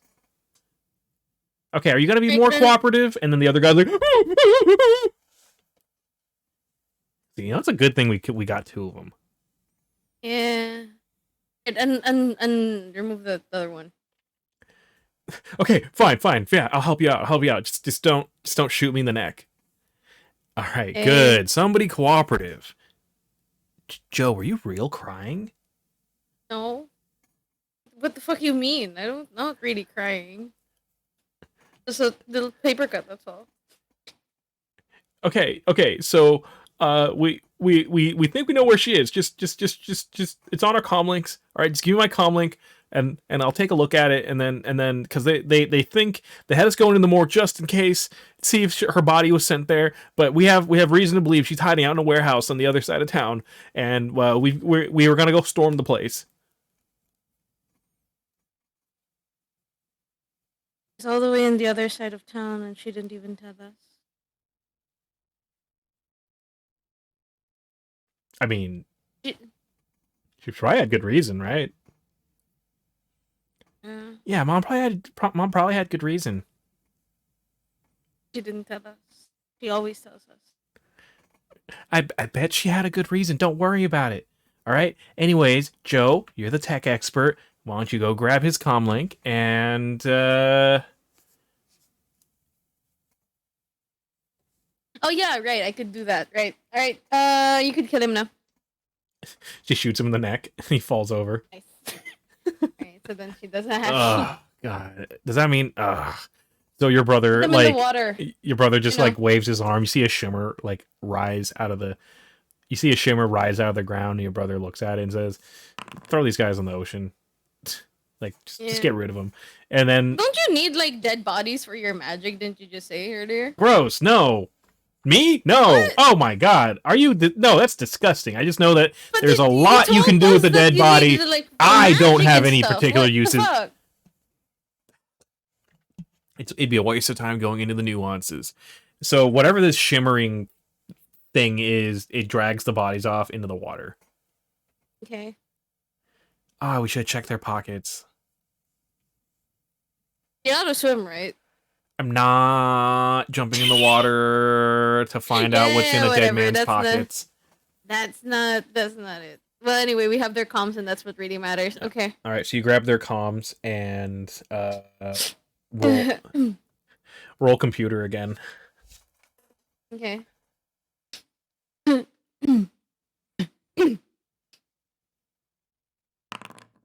Jesus. All right, that's a good ass roll.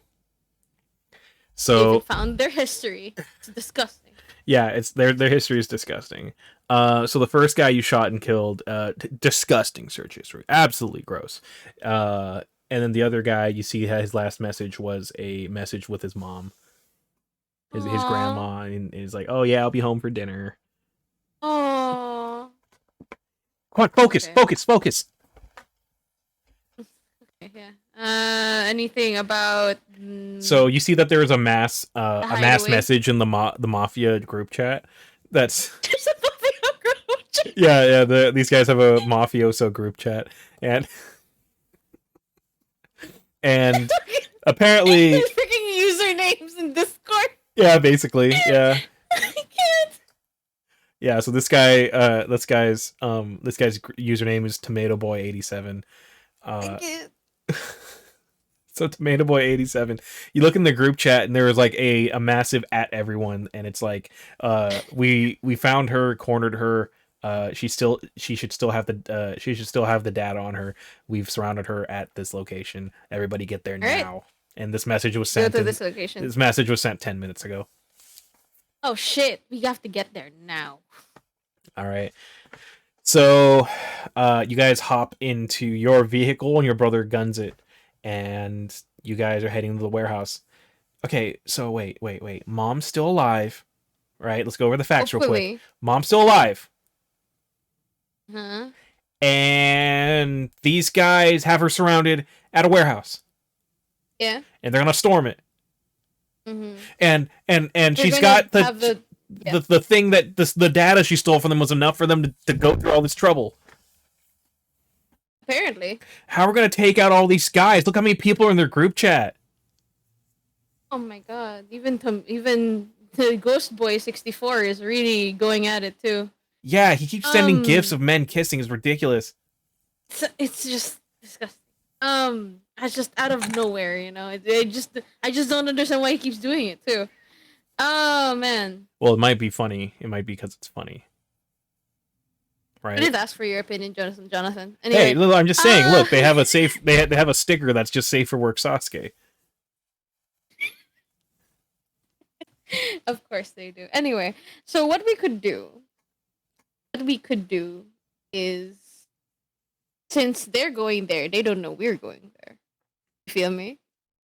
I always thought of you as a sister. I don't know about. Sorry, I thought a joke would be funny. I thought it'd be funny. I thought it'd be funny. I was mid breath, dude. The fuck, I thought it was funny. It actually wasn't funny. It was kind of gross. dude. Okay. Yes. They don't know we're on the way, obviously. They're going there, and we're going there, but they don't know we're coming with. Okay. Okay. So what we could do? Yep. Do you know any magic that would make us look like them? No. Oh, okay. Though that's a good idea. Disguise magic would be absolutely invaluable for times like this. Yeah, this would be a great time. Okay, so what we could do Are you saying that is like sarcastically, like, oh, whoa, your magic's not so great? I'm not saying anything. I'm just saying that it could have been great, but Um what we could do is we follow from behind. Okay. But we have to only thing is that I don't know how many people are there. Well, we know from the Discord chat, but like um where are they specifically? So No idea, but they have the place surrounded apparently. hmm. Jonathan, you have this like sixth sense, right, or something. I can sense magic. You can't really like find where people are, like how they feel or whatever. Wait, what? You can't like you know where you could sense where people are, right? Sort of. It's not that You just easy. need to be there. What do you mean it's not? I don't want to know. There. Okay, so there must be some kind of cameras around there. No? Okay. So what we could do is the place that they're going to. What kind of place would it look like? It's like a Is big. it a warehouse? Yeah, it's like a big warehouse. It's warehouse got machinery in the and stuff in city. it. Yep, it's at the edge of town. The edge of town, so not many buildings nearby. So there's no chance that there would be a high building for her to be on top of to see them from down below. Oh man, it's kind of complicated. It's nighttime, right? Yeah, it's nighttime. It's even worse. Okay, we're just gonna have to sneak in at them. And if we find any opposition, we're just gonna have to stab them. Okay, so you guys get closer, and as you approach the warehouse, your brother, he he says, "Okay, what if we do the same thing that we did before? Okay, distract everyone. That's not gonna work with like 20 dudes. God damn it, you're right. But it does make them scrambled. Gonna be like, oh, what's that? Must be the wind. Can't be. It's an emergency. Something's blown up. They're gonna have to check on it. Okay. So you guys pull up near the location, and your brother stops the car. All right. Can one of you two just drive the car a little closer while I scout the area? Do we even have a grenade or something? No, I don't think so. Sorry. Anyway, yeah, go ahead. All right. So your brother hops in the passenger seat, and he like pats the driver's seat and like looks at the two of you. Okay, Joe, go ahead. Oh, Joe, I insist you go. Joe, please, you got this. You got the analytical mind, and Joe, you've got the looks. You look like a great driver, Joe. You're gonna go ahead. One of you get in this fucking driver's seat right now. All right, I'll do it. He gets onto the driver's seat. Okay, roll. God, you roll one die. She doesn't know how to. Exactly, you don't have driving, so with your reaction -2, you're gonna roll one die. Great. So you drive. Failure doesn't mean you like destroy the car or anything. So your brother like watches you for a bit. You drive and the car stops. And the car starts and the car stops. And the car starts and the car stops. The car moves and stops and moves and stops and moves and stops. Joe, you gotta get brave and just gas a little bit. We went go-karting before, god damn it. Yeah. Well, I don't have my license, so do you want us to be there safe? Or do you want us to be there injured? Okay, fine. Do whatever you have to do. So your brother just conks out. And Sorry. Is that the rhythm you're driving at? Yeah. So, Joe, you're driving and braking, and then driving and then braking, and driving and braking, and it's so different. You never drive, and one day I will learn how to drive. I'm telling you, and it's all over for you guys. Yeah, I believe you. Okay, I believe that you will learn how to drive one day. Just that doesn't mean anything. One day isn't right fucking now. Yeah, that's why I said one day. So your brother, he eventually pops back into your body, into his body a few seconds later. Yeah, there's like 20 dudes there. Oh, Yeah, there's like 20 dudes and like 6 cars, and they're all armed. they're all inside. No, they're all Ground. outside. They're They're getting just ready to go hanging inside. out, But getting I did ready. see Mom. She is in that building, in that Okay. warehouse, and she is hurt. We're going. She's also We're picking going. them off slowly, but there's only so much she can do because she's hurt. Okay. So what we could do is take care of them from behind. Where's the biggest density of where they are? So your brother kind of like draws it on like a little digital map and then shows you. Thank you. Thank you. So here's the warehouse. He draws like a rectangle, and then here's where all the Uh-huh. cars are. And he like draws it Uh-huh. down too, and he puts little dots. And here's roughly where everybody is. So the largest Okay. density is like right at the front of the warehouse that they're gonna burst into, but there's dudes on the side in case Mom tries to escape. And the back Is end, there anybody near the cars? yeah, they're all near some of them are near their cars. Yeah, they're waiting for orders from their big mob boss. And there's nobody near Oh, the you back. could. There's nobody at the back because the back leads directly into the ocean. You have telekinesis, right? A little bit. I don't know what that is. So you could open the fuselage, right? This isn't a plane. I don't know what it's called, but that's where the gas should go into. Oh, you're asking me to open the fuel line in their cars so we can blow up their Yeah. cars? Is that what you mean? No, I Yeah. can't do that. Yeah. Ah. I have to be able to see. I can't just magically do it into a car when I can't see what's in the I thought car. you told me that magic's capable of anything. I said almost anything. All right. Okay. Okay, here's another idea. Uh, we're uh uh uh we're gonna knock one of them out, and then I'm gonna dress up in one of their suits, and then we're just gonna slowly blend in and knock them out one at a time. And then once we have three Yeah. guys knocked out, the three of us will be in suits like them, and then oh, this is gonna take forever. Why didn't we take those guys' suits? Oh man. Yeah, well, I don't want to wear dead man's clothing, especially with blood on it. It's disgusting. There was no blood. I shot him in the It's so neck. It was a clean wound. I made yeah, sure. but you know how I am with fucking dirty stuff. Ugh. All right, all right. How about we do this? I could go and I could channel a spell so wide it knocks all of them out together. Why didn't you say anything earlier, huh? Well, the problem is if I fail, I could hemorrhage my brain and die. Oh no, sweetheart, no. We're not doing that. No, no, no, we can't do that. Could you just like a smaller Yeah. portion of them so we could at least I can start zapping dudes. yeah. Okay, so what's the plan? And the two of them look at you again. All right. So, Jonathan, I think you will be the no. Man. Oh my god. Where are we? We're here and then they're there.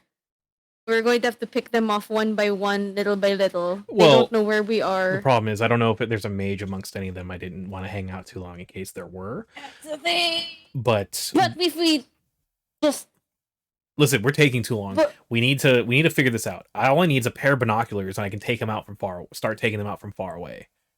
oh, would you like to take my gun? No, I I am have a terrible with rifles. You know this. Yeah, I know, but you need a scope. You could take the scope off. I have, and he pulls out a pair of military binoculars. I have these. I'm fine. Oh, I didn't even. You didn't. When did you bring that? I always have it on me. Okay. So, I have an idea. Me and Jonathan will be far away picking off dudes one by one, and Jolene, you will be in front. I'm always in front.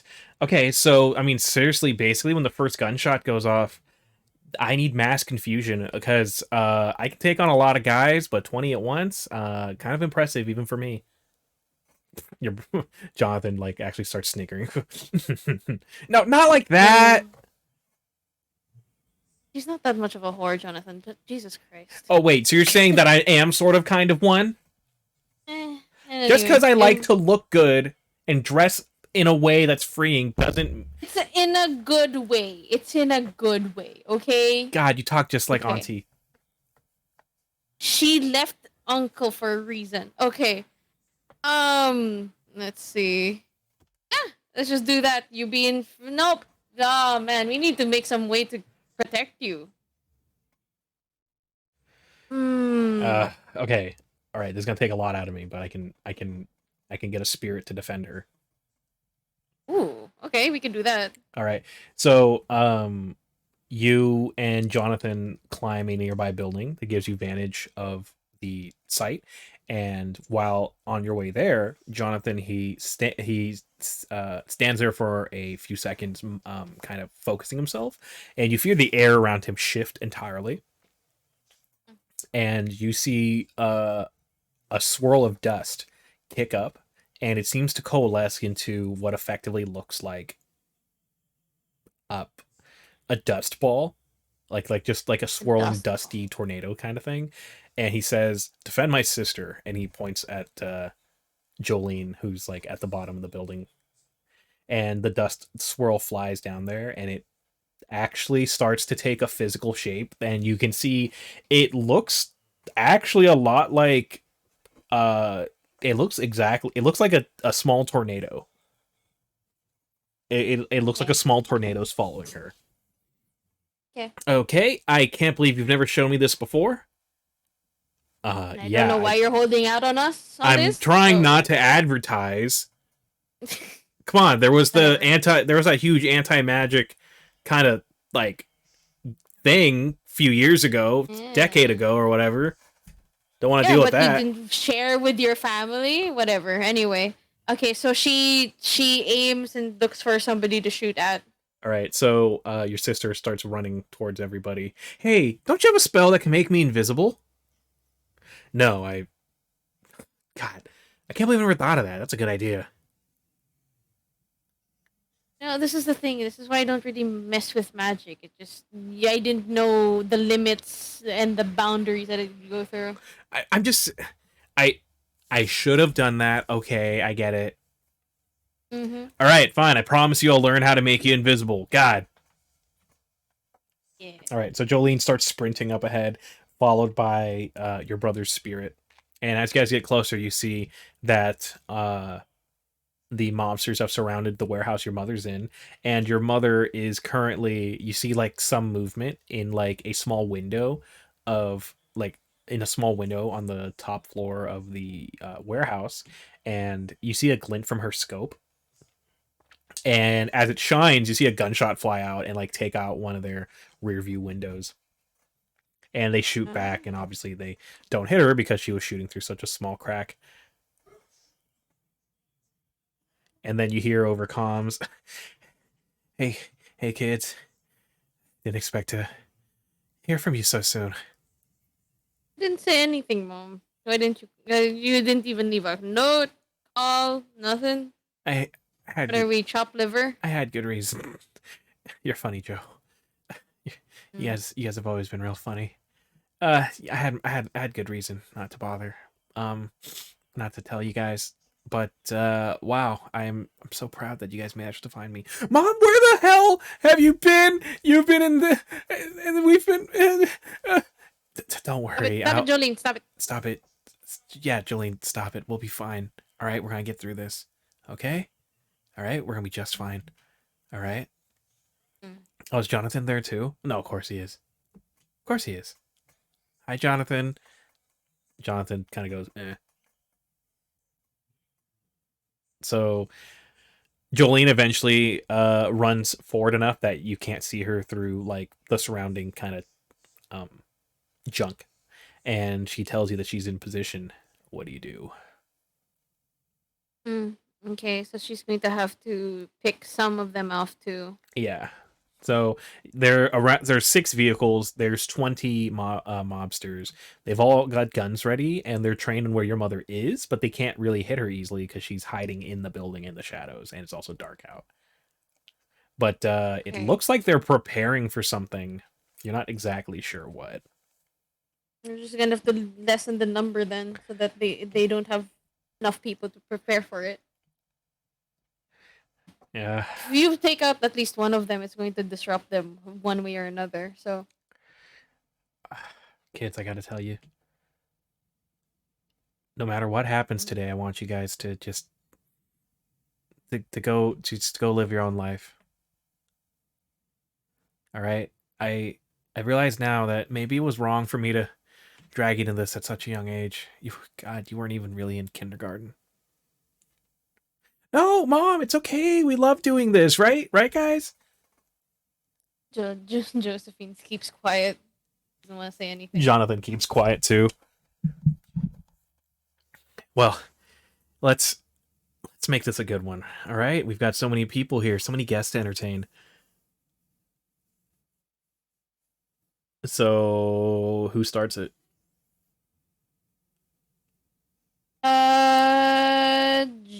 Josephine starts it. All right, Josephine, roll to shoot.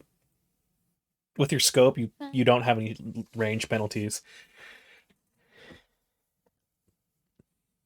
Get my gun. Where is it? There we go. And ding and boom.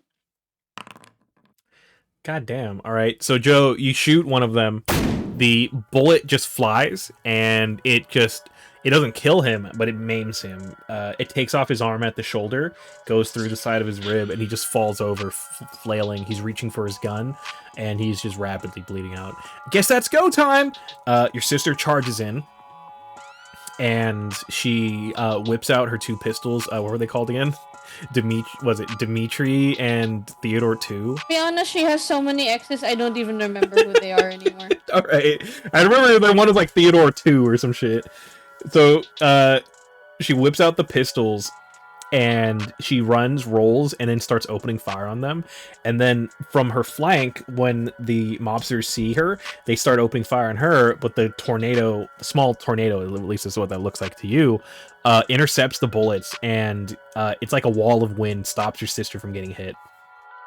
You seriously didn't tell me about this sooner? Come on, just stay focused. Your brother, he has the binoculars up, and he points his finger, and then he points his finger, and you see a guy fall over, and he points his finger again, and you see another guy fall over. You see a gunshot ring out from where your mother is, and you see another guy fall over. And that's it. 5 guys down already. Josephine takes another shot. All right. Nothing much she could do. Just shoot from afar. That's what she usually does. All right, Joe, you cycle your gun, and you take another shot. Go ahead. Jesus. All right. So with this shot, you shoot one guy. Person. Okay. Yeah, you shoot one guy. The shot goes low, misses him in the head, but hits him in the torso. He falls over, and the bullet keeps traveling and hits the guy behind him in the leg, and the 2 of them fall over. One of them still has his gun, and he aims at your sister and starts shooting, and your sister rolls out of the way, fills him with bullets. And basically, your brother, he points at another guy, falls over. Points at another guy, falls over. And your mom takes out another. Over half of them are gone already. This is a little too easy. I thought mobsters were supposed to be big and strong. I mean, they go on Discord, so I don't know. Alright, Joe. I mean, there's nothing else she could do. She doesn't know magic. She only knows how to point and shoot. Alright. Oh. You cycle your gun, and you fire again. This time you take out somebody who's screaming into a comlink. He's just screaming into it. You take his head off, and he falls to the ground. All the mobsters, they see what's happened. The guy you shot must have been their leader, because they actually scatter. Your sister picks them off as they scatter, and your mother takes off another one, and your brother takes out another one. But the remaining ones, they get in their car, and they just dip off. your sister, she stands there in the crowd. There's all sorts of guys everywhere. She, uh, well, uh, uh, I guess in the end, even the mafia couldn't beat family. Just go inside. I'm not doing this with you. Go inside and look for mom. Right. And your sister starts running into the. Your sister starts running into the building, and oh come on, you know it's not so bad. Family, the four of us together, nothing can beat the Fortunas. Mom might be dying. Right. So she sprints into the building, and you see on the video feed from her enhanced vision contacts, you see her looking through the dark, and she finds your mother kind of cradled up on the side of a against the side of the wall. She's got one of her arms is injured, and she's has her rifle, like she haphazardly tied it with the sleeve of her shirt. She tied the rifle to her arm under her armpit so that she can like still steady the rifle, but unfortunately based on where she has it, she's burned her arm several times just like shooting, and she has her good hand on the thing and her eyes on the sight. Through the video feed, Jolene, she rushes over to your mother and immediately starts administering first aid, first by taking care of the wound and cauterizing and just treating the burns and the bullet holes and the bullet wounds and stuff. Since Josephine also has some first aid, she's also going to come in and help. All right, so Josephine runs down, and your brother's gonna stay back for Overwatch. All right, Mom, don't worry, we'll get you out of here. So you rush in there. Oh, my girls, it's so good to see you guys. And it's so good to see you too. Is Jonathan being shy and he's staying back? He's overwatching. No, you could have told us earlier. We would have been here way earlier than this. It's not that. I wanted you to be here, but it wouldn't be worth it. And then she it wouldn't be worth it. She pulls out a data chip. This is what we stole a week ago. Huh? It's not worth it. All the lives lost, all those guys we took out. It's not worth it losing you over something like this. Listen, I want you to take this because she just feels like this is. No, I don't. Only take it. I can't. I want you to take this and destroy it. All right, we're gonna get out of here. You guys are gonna get out of here. All right, you'll be fine. What about you, Mom? I'll be honest, I don't think. And then she like rolls over, and you see that her entire back is just gushing blood. She has been shot there a lot. But the weird thing is it's not bullets in her back. It's arrows. The hell? Yeah, she has 2 large arrows in her back. I didn't know those things existed. Oh yeah, they're still bows. They're still bows. Damn. They hired an ex. They hired I don't even know who it is, but he uses a bow. He uses a bow and some weird tech. I don't get it, but he shot faster than anyone could with a gun. That's for sure. And I need you guys to get out of here. I think he's on his way. Oh no, not without you, we're not. And your sister goes and like cuts the ends off the arrows so they're not like half hanging out of her back. And she starts like treating the wound a little bit.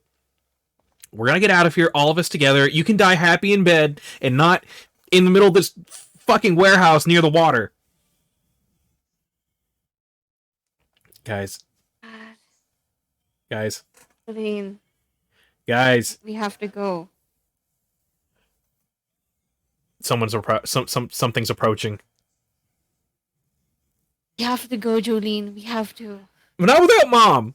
And your sister grabs your mother, who's like too weary to even like resist, and she starts like helping her up. Come on, grab the other shoulder. We're gonna help her out of here. We can't. This is going to take too much time. We have to go now. Your mother can. She can still walk a little bit, but she can barely move. Oh, sorry. We can't take her with us. I'm sorry, Jolene. I'm so sorry, but we can't. Your sister glares at you in the eyes. She wouldn't wants leave. us to be. She wouldn't leave us. All right, let's go. She's done it so many times. She never hesitated before. Fine. So your sister starts like dragging your mother, or dragging. She starts walking with your mother as best as he could down the stairs to the first floor, and you hear her scream over the, comms, and you hear Jonathan scream, "Ah!" Josephine runs towards where Jonathan is. So Jonathan was on a building outside the lot you guys were at. Oh, okay, so that makes more sense. Okay. Like he had sight on where you guys were the whole time with his binoculars. Alright, so then how do you put this? She would, either way, they're going to have to rush out. She has no time. She's not going to look for Jonathan. He's gonna have to hopefully be okay. Okay. So what do you do? Right, we're just gonna have to run towards a car and I don't know, just get out of there either way. All right. So wait. So Jolene's like staggering with your mother. Are you gonna help her, or are you gonna rush out on your own, or what are you gonna do? She's gonna have to rush out on her own. Okay, so you start rushing out on her own, and Jonathan comes over the comm. Stay in the building. Okay, she stops, and then she turns to Jolene. She says, "Shut, stop." All right, so you stop right when you do, and an arrow hits it, and an arrow sinks itself into the ground right where you were about to walk. Great. Arrows. Who the fuck uses arrows in this day and age? I don't know. He's a hunter. Old dude. Girls, get out of here. I'll slow him down. You can't do anything. God damn it, Mom. God. I might not be able to do anything, but I can at least defend my girls. And she grabs her rifle with her good hand and starts stumbling forward. She pulls something out of one of her thigh pouches and stabs it into her thigh. And she walks a little bit better after it, but it's not gonna last. Jolene, you're gonna have to let her go because what she wants us to do is leave, and we have to do what she says. No. Stop. No, I don't care. We're gonna get out of here, no matter what you say. So how are you gonna force your sister out of here? Grabs her by the wrist and run. You gotta grab her. Not really leave, but then just grab her by the wrist and just go somewhere to hide. You gotta grab her and then hide? Alright. Yeah, because brother said not go out, so might as well hide inside. Oh, you gotta hide inside. Alright. Yeah. So you grab her and pull her. You have to physically grab her. Go ahead and roll unarmed to physically force her, because she's not gonna just hide. She's stronger than her. I'm just saying. That's unarmed, right? Yep, you're gonna roll unarmed. Do you want to use your edge to try again? Oh yeah, definitely. Do you use your edge again? You just click on the edge and then just roll again. Okay, and do the thing, and boom. All right. So you grab Jolene, and though she's actually a little bit stronger than you, you catch her by surprise because she's not sure what to do, because she wants to help your mother, but your mother's orders were to get the fuck out of there. So you grab her and you kind of hide in the machinery. You see your mother run out into the. You see your mother stumble out into the what's it called? You see your mother stumble out into the lot where all those cars were, and she starts shooting, which is very difficult because one of her arms is out of commission. But she starts shooting, and you see kind of you hear a loud thud outside, and you hear something kind of running up, and you see roll perception. Let's see what you see. Let's do perception checks. Yeah, that starts with a C. Perception starts with a P. That's it's my opinion. Hey, give me a minute. And boom. Okay, so you see the silhouette. The silhouette is roughly 6.5 feet tall. It approaches her, or it doesn't even approach her. On its way towards her, it knocks an arrow, and you hear a as your mother struck through the chest, and she tries to shoot at it, but it avoids her bullet from her rifle at near point blank range, and it just kind of knocks her rifle out of her arm, and it scatters back into the warehouse. Uh, Whatever this thing is, or whoever this is, they look over your mother. They check her pockets, but don't find what they're looking for. So it enters the warehouse, and you see a glowing red eye kind of scan the area. I'm going to have to sneak past and try to sneak away. That's a killed mom. What are we gonna do? Shh. Your sister's your sister's enraged, and she might fly off the handle any minute. I want you to roll leadership to calm her down. As if you think that she has any of that. Alright, let's see. I'm looking at your skills. You literally have leadership right there. Yeah, but she only has one. All right, so the leadership roll, your leadership roll was enough to get your sister to like get a hold of herself. And the thing starts like looking around the room, and as it gets closer in the dark, you see the silhouette. The silhouette's a humanoid shape from the movements and the gyration. You can tell that it's some sort of cyber person, but that's it. You don't know anything else.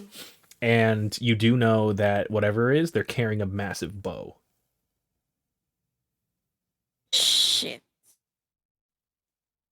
Better not be a centaur. It's All not. right, It's not a centaur. I know, But that gives me an idea. Hang on, let me write that down.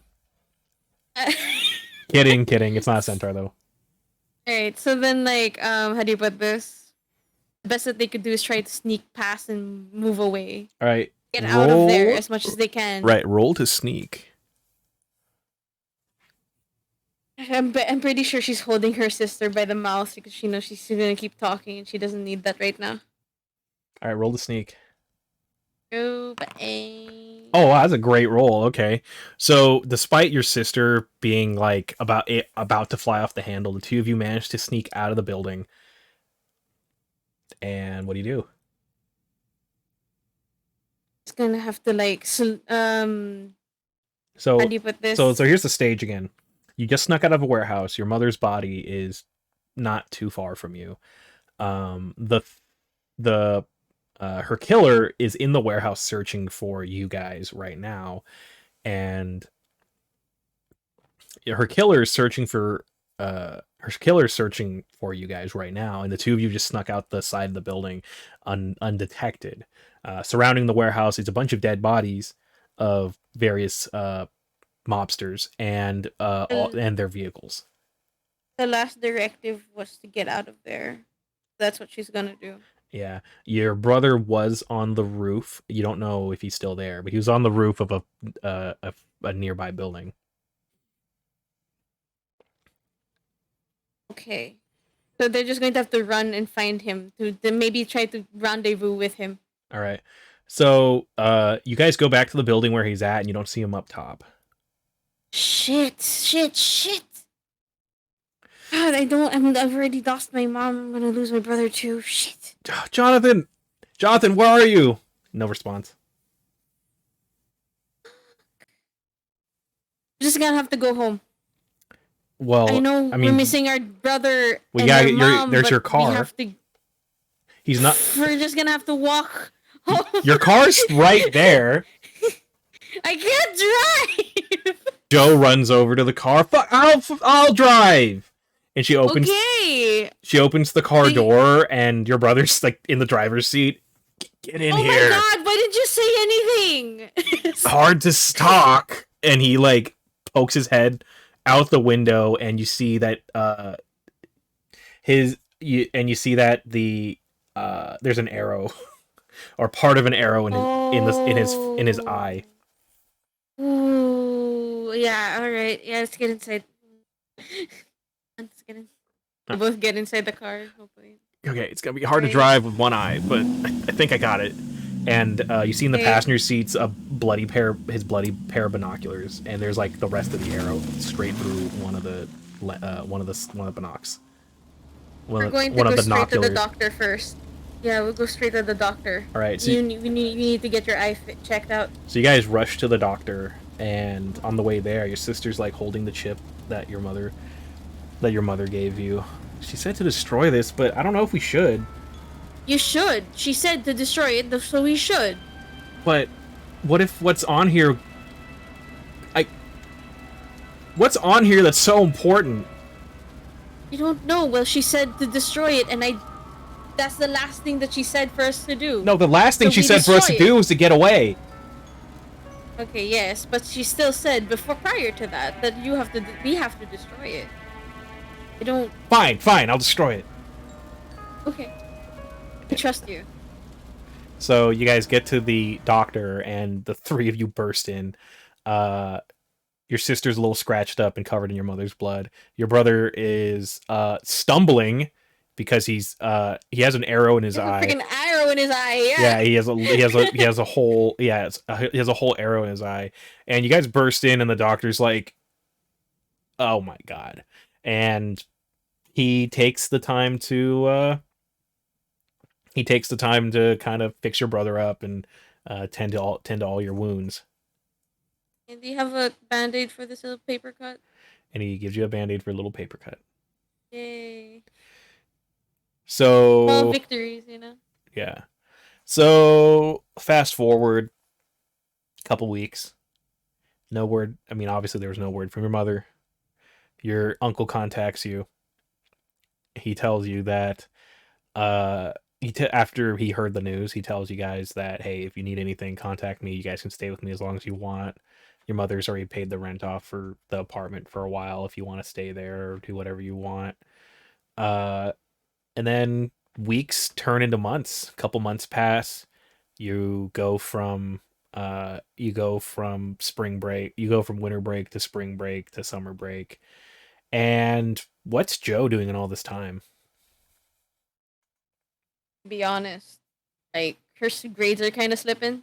Mm-hmm. You know? Even though she's really doing great, she's not doing great emotionally. She's not sleeping well again. She's not sleeping again. She stopped sleeping well. Mm-hmm. There are times when she just sits there and stares at a wall, imagining it like drying up and everything. Mm-hmm. How do you put this? She doesn't really talk to her brother and sister that much anymore. Even though you guys We're all probably like live going. in the same house. Yeah, It's been almost a year at this point. yeah. She doesn't. She doesn't talk to them for a while. They probably went out to do some like how do Yeah, you put this they've been disappearing for days on end on their own. they don't even tell her anymore. Oh So yeah, she just because they think they'd like understand like oh give Joe some it's not space. treating give Joe some space, especially since she's studying and everything. She has school. We Right. can't give her too much stress and whatever. Okay. And eventually Josephine just like gosh. So it's another one of your sleepless nights. You did all the assignments you really could stand anymore, and you're just laying there staring at the ceiling, I pretending. mean, she's still passing. Oh yeah, That's the she's still thing. passing. She's still passing. Yeah, of course. It's just not much motivation. You know? Right. So you're staring at the wall, laying there in bed, and you just really can't sleep. And then you hear the hot water kettle in the front of the house go off. Like it starts like steaming and bubbling, and it makes a loud racket. Huh? What do you do?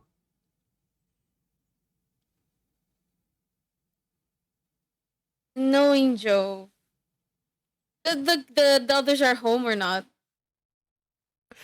It's not It's actually an unusual happening, the hot water kettle going off. He... Okay, so she gets up and goes to check on it. So the last time you heard this thing was when your mother was home. Mm. You approach and you see that it's actually your brother. He's got the kettle going. And he's just kind of sitting there staring at his empty mug. You're gonna try and make tea for once? Yeah. Can sleep. Me neither. Yep. And he pulls out like an old box of tea. I don't even know why mom liked this stuff. And he pulls out a tea packet, Lady Grey. I always thought it was too citrusy. Mm. Yeah. I just... I don't think I want to do this anymore. You said that before. Yeah. Listen. Your brother glances over at the couch. Like he turns his head and looks at the couch.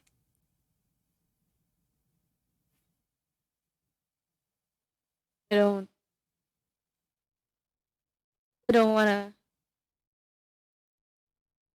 go through that again. Me neither. That's why I'm heading out.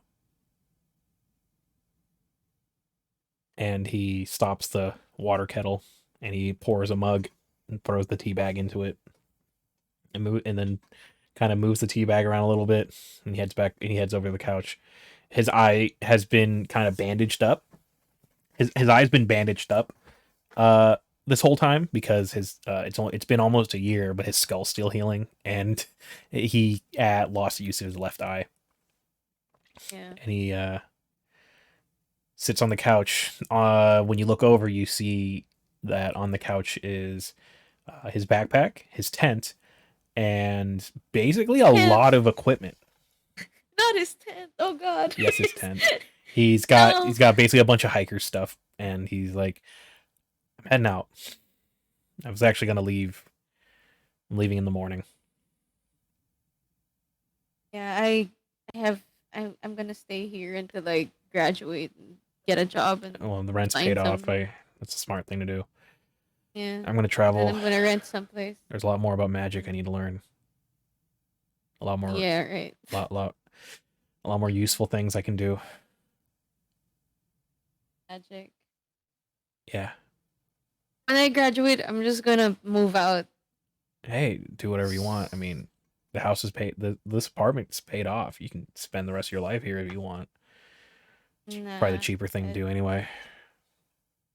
Yeah, it might be, but like, I don't want to be tied to this place anymore. All right, yeah, I get it. I mean, I'll send. I'll contact you when I can. I'm heading out to one of those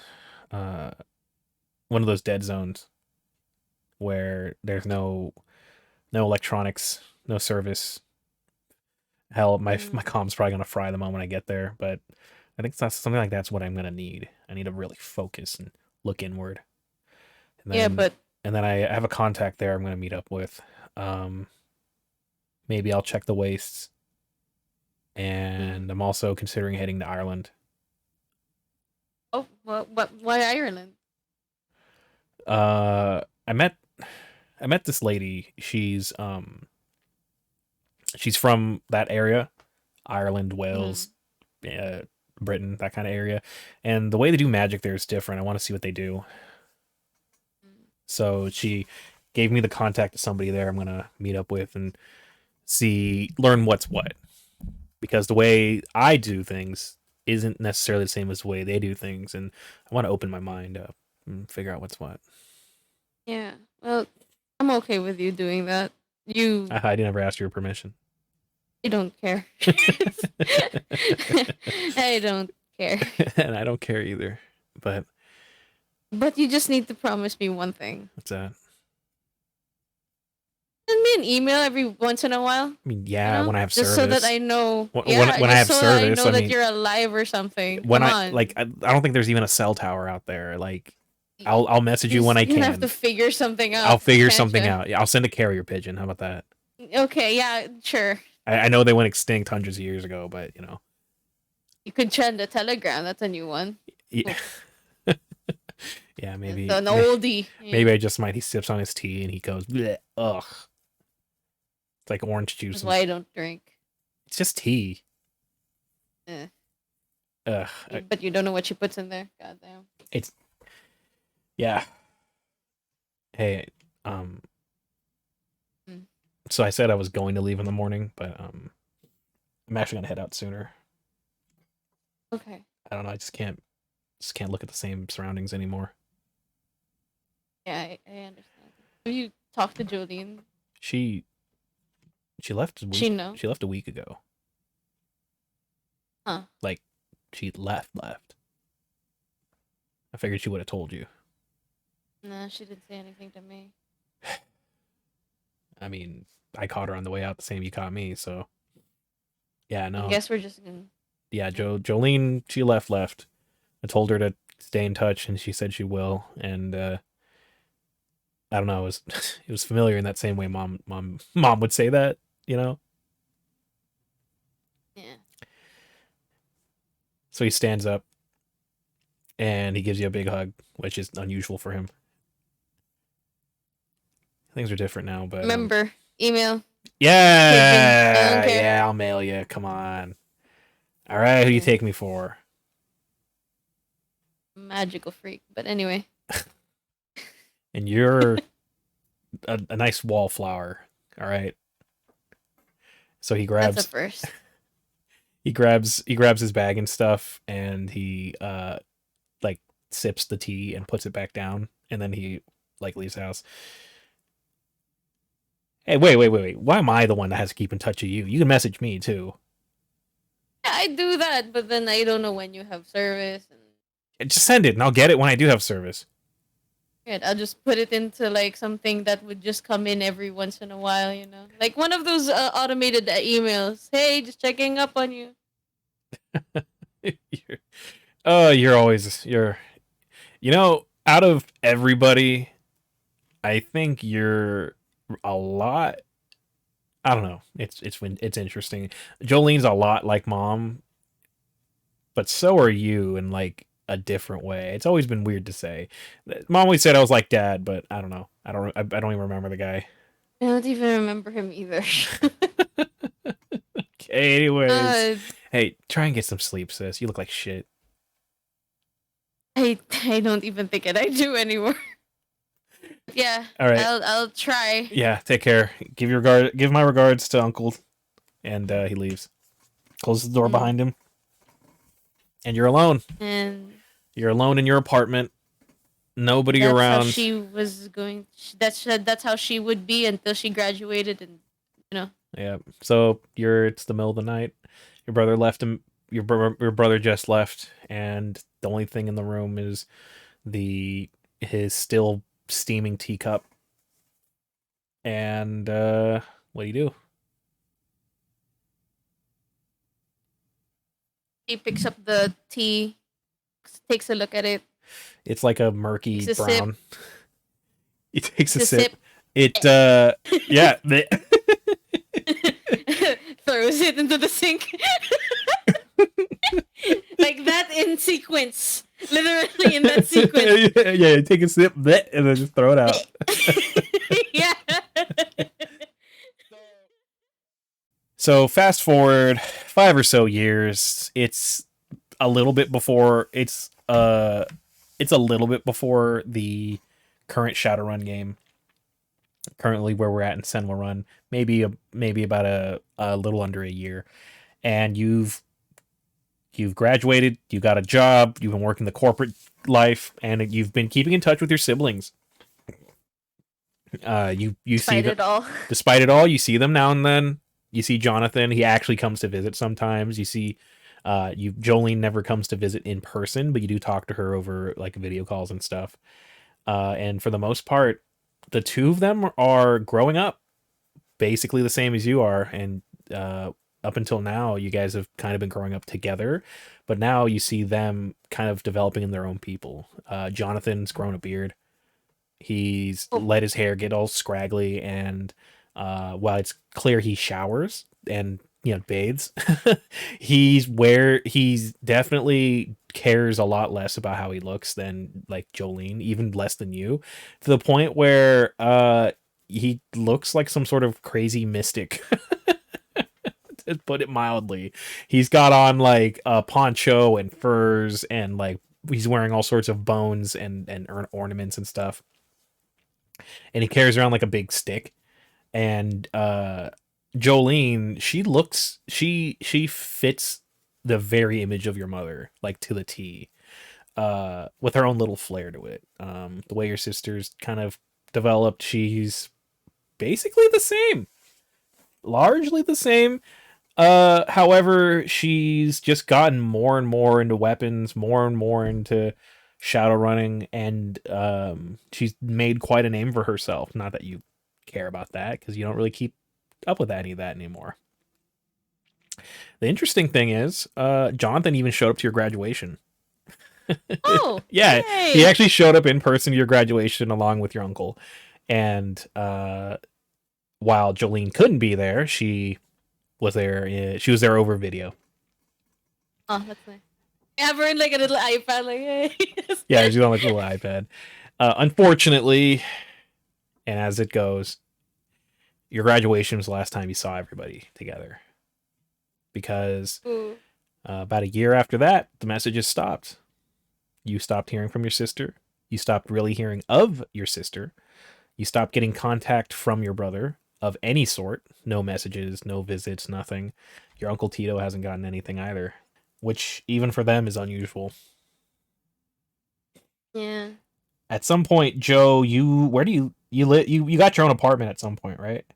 Yeah, she's living in that one place. Yep. So Joe, you got your own apartment at some point, and what do? You're just by yourself, and like you're just having dinner, and it strikes you. I haven't heard from my siblings in like almost a year at this point. She tries contacting them, like calling. Nothing. Yeah, nothing. No? Yep. It's Nothing. nothing, and you try contacting Email. them. Nothing. Nothing. No email. No contacting. Your Even uncle hasn't heard anything. Even the exes. Yeah, the exes haven't heard anything either. The ones that like bothered to answer. The long list of exes. Yeah, they haven't heard she anything. She went through them. Nothing. Your siblings just disappeared. The face of the earth, and the only evidence that she has is her face. Fucking sucks. Yeah, and that's it. So then, yeah, she's still trying to look for them, but she can't.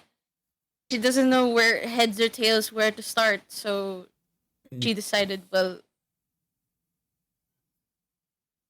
with shadow running, might as well try to get back into it. How? So, do you bring? She still has her gun. Oh, of course, she still has her gun. Like you probably just like leave it in its case in your room or something, right? It's there. Okay. Chilling, the villain. She probably calls her Tito, like, "Hey, Tito." And then she hangs up. And then she decided to call Then he calls you back. No, Tito, sorry, I dialed the wrong number. Sorry, oh gosh, I'm just worried about my siblings. I know you're worried about them. Okay, I haven't heard from them either in a while. It's concerning. I get it. I get it.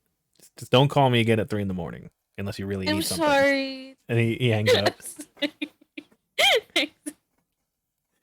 All right, so what do you do? All right, so then, and at this point, does she know anybody other than her Tito that does shadow running? Because she's probably like ruminating about this in her office. No, she doesn't have her own office. She has a cubicle. Let's just be real here. So she's in her cubicle. So this is before, yeah. So she's in her cubicle and she's ruminating about it. And she's kind of lacking in her work because suddenly with this epiphany is really like Like hitting bothered her her. real hard. Yeah. Okay. Yeah. Hey, Joe. You hear behind you. It's your boss, Jackson. Hey, hey, boss. What's up? Just meaning to talk to you lately. Your performance has been really dipping. Is everything okay? Actually, do you care if I said anything? I mean, I'm here to listen. I mean, depending on what you tell me, I might have to report it, but for the most part, listen. Uh, you're the niece of one of my best friends, and you know, Tito, me and him go back. So if something's bothering you, just let me know. Also, it is 4 in the morning. Oh, are we still working at this hour? She's been sitting there like she's literally just sitting there at her desk. She already finished. She finished her work, but she hasn't moved from there. Yeah. Basically, is that what happened? Yeah, she's basically just kind of working, kind of not. Yeah, I've been waiting for you to leave so I could lock up this for like the last like Oh my while. god, I'm so sorry. She's trying to pack her things, put the papers together. I am so sorry. It's just I just have a lot in Joe, my mind Joe, listen, today. listen, and he points. Listen, and he like points. All right, I got two of these. Points at his eyes. I got one of these. Points at his mouth. And I got two of these. Points at his ears. I'm I'm going to use this less. Points at his mouth. And I'm going to use these more. Points at his eyes and ears. I'm all ears. Okay, I, God, my therapist told me that in a different way. My marriage counselor. So, God, I fucked that one up. Anyways, I'm listening. What's going on? Okay. Nobody's here, right? It's literally just you two. She's looking up. Like when you tiptoe It's over here, literally it just you doesn't check two. anybody. Literally everybody Alright. left before. Everybody left already. Alright. Um so my brother and sister they don't they don't normally not leave any um they, they're missing somehow. I have a bad feeling that they are. Mm-hmm. I don't know where to start looking for them. I've been deciding maybe to do some very underground things to try and find them. I don't want to bring up. I don't want to like go to the cops for this, of course, because Right. they won't. You know, I don't think that they would understand, and I Uh, don't have that kind of I cash. see what you mean. Listen, Mm. I know, I know a little bit about your past. I've met your mother before. Me and Tito, again, we go back, right? I know exactly what you're talking about. I know some people, and if you want to start kind of getting your foot, dipping your feet back into things, hey, you can help me out, and I'll help you out. Yeah, Yeah. yeah, that would work for me actually. Actually, yeah. So speaking of which, um, like I could use some jobs that need doing, and by jobs I mean Do I shadowrunner. have to call HR? Oh, okay. Okay. No, Yeah. God, no, hell, oh Yeah, I my could do God, that. I no, could do wait, that. no. I'm just making sure. I'm just making sure. I might. Yeah. Anyways, Anyway, yeah, anyways, I'll Joe, do that. uh, how about this? You help me with some jobs. I help you with any information I find. Quid pro quo. I think that's how they say it. Deal. All right, deal. And he holds his hand out for a handshake. She gets her alcohol spray and does the thing first. Okay. Washes her hands with the alcohol first, and then she shakes his hand. All right. You shake his hand. And then when they're done, she does it again. She does this again. Joe, you're gonna dry your hands out doing that. Yeah, but it's hygiene. You don't want to get any diseases out of nowhere. He kind of looks over. He's got that deep red skin and tusks and long like white hair. I'm I'm an oni. I Yeah. literally like I never get sick. So Uh huh. I think I'm fine. Okay. I might never know. You might catch something that only Onis could get from me. I don't know. That would Anyway. be unusual. And I will be packing my things, and I will see you tomorrow morning. What do you mean? Tomorrow's Saturday. Oh, good. Oh my god, I did it again, didn't I? Oh my god. Yes, you did. I want you to take Saturday off, and then he hands you, and then he sends you a digital business card. And then in the morning, I want you to go to this location. I have a job that needs doing. And on Sunday morning, I want you to go to this location. I have a job that needs doing. Easy work. You get that one done. Consider your foot in the door. Consider yourself serious, and I will help you with whatever you need in regards to finding your siblings. All right. And before you say I will pay you, it's a favor to my brother Tito. All right. He's not literally my brother. I mean, like, you know, like my blood brother, my brother in arms. Great. All right, and now get the fuck out so I can lock up. Okay. Okay, let's end This it. is where she starts with the K's and the. Alright. Yeah, and then okay, let's end it. All right. That's it. All right, GG.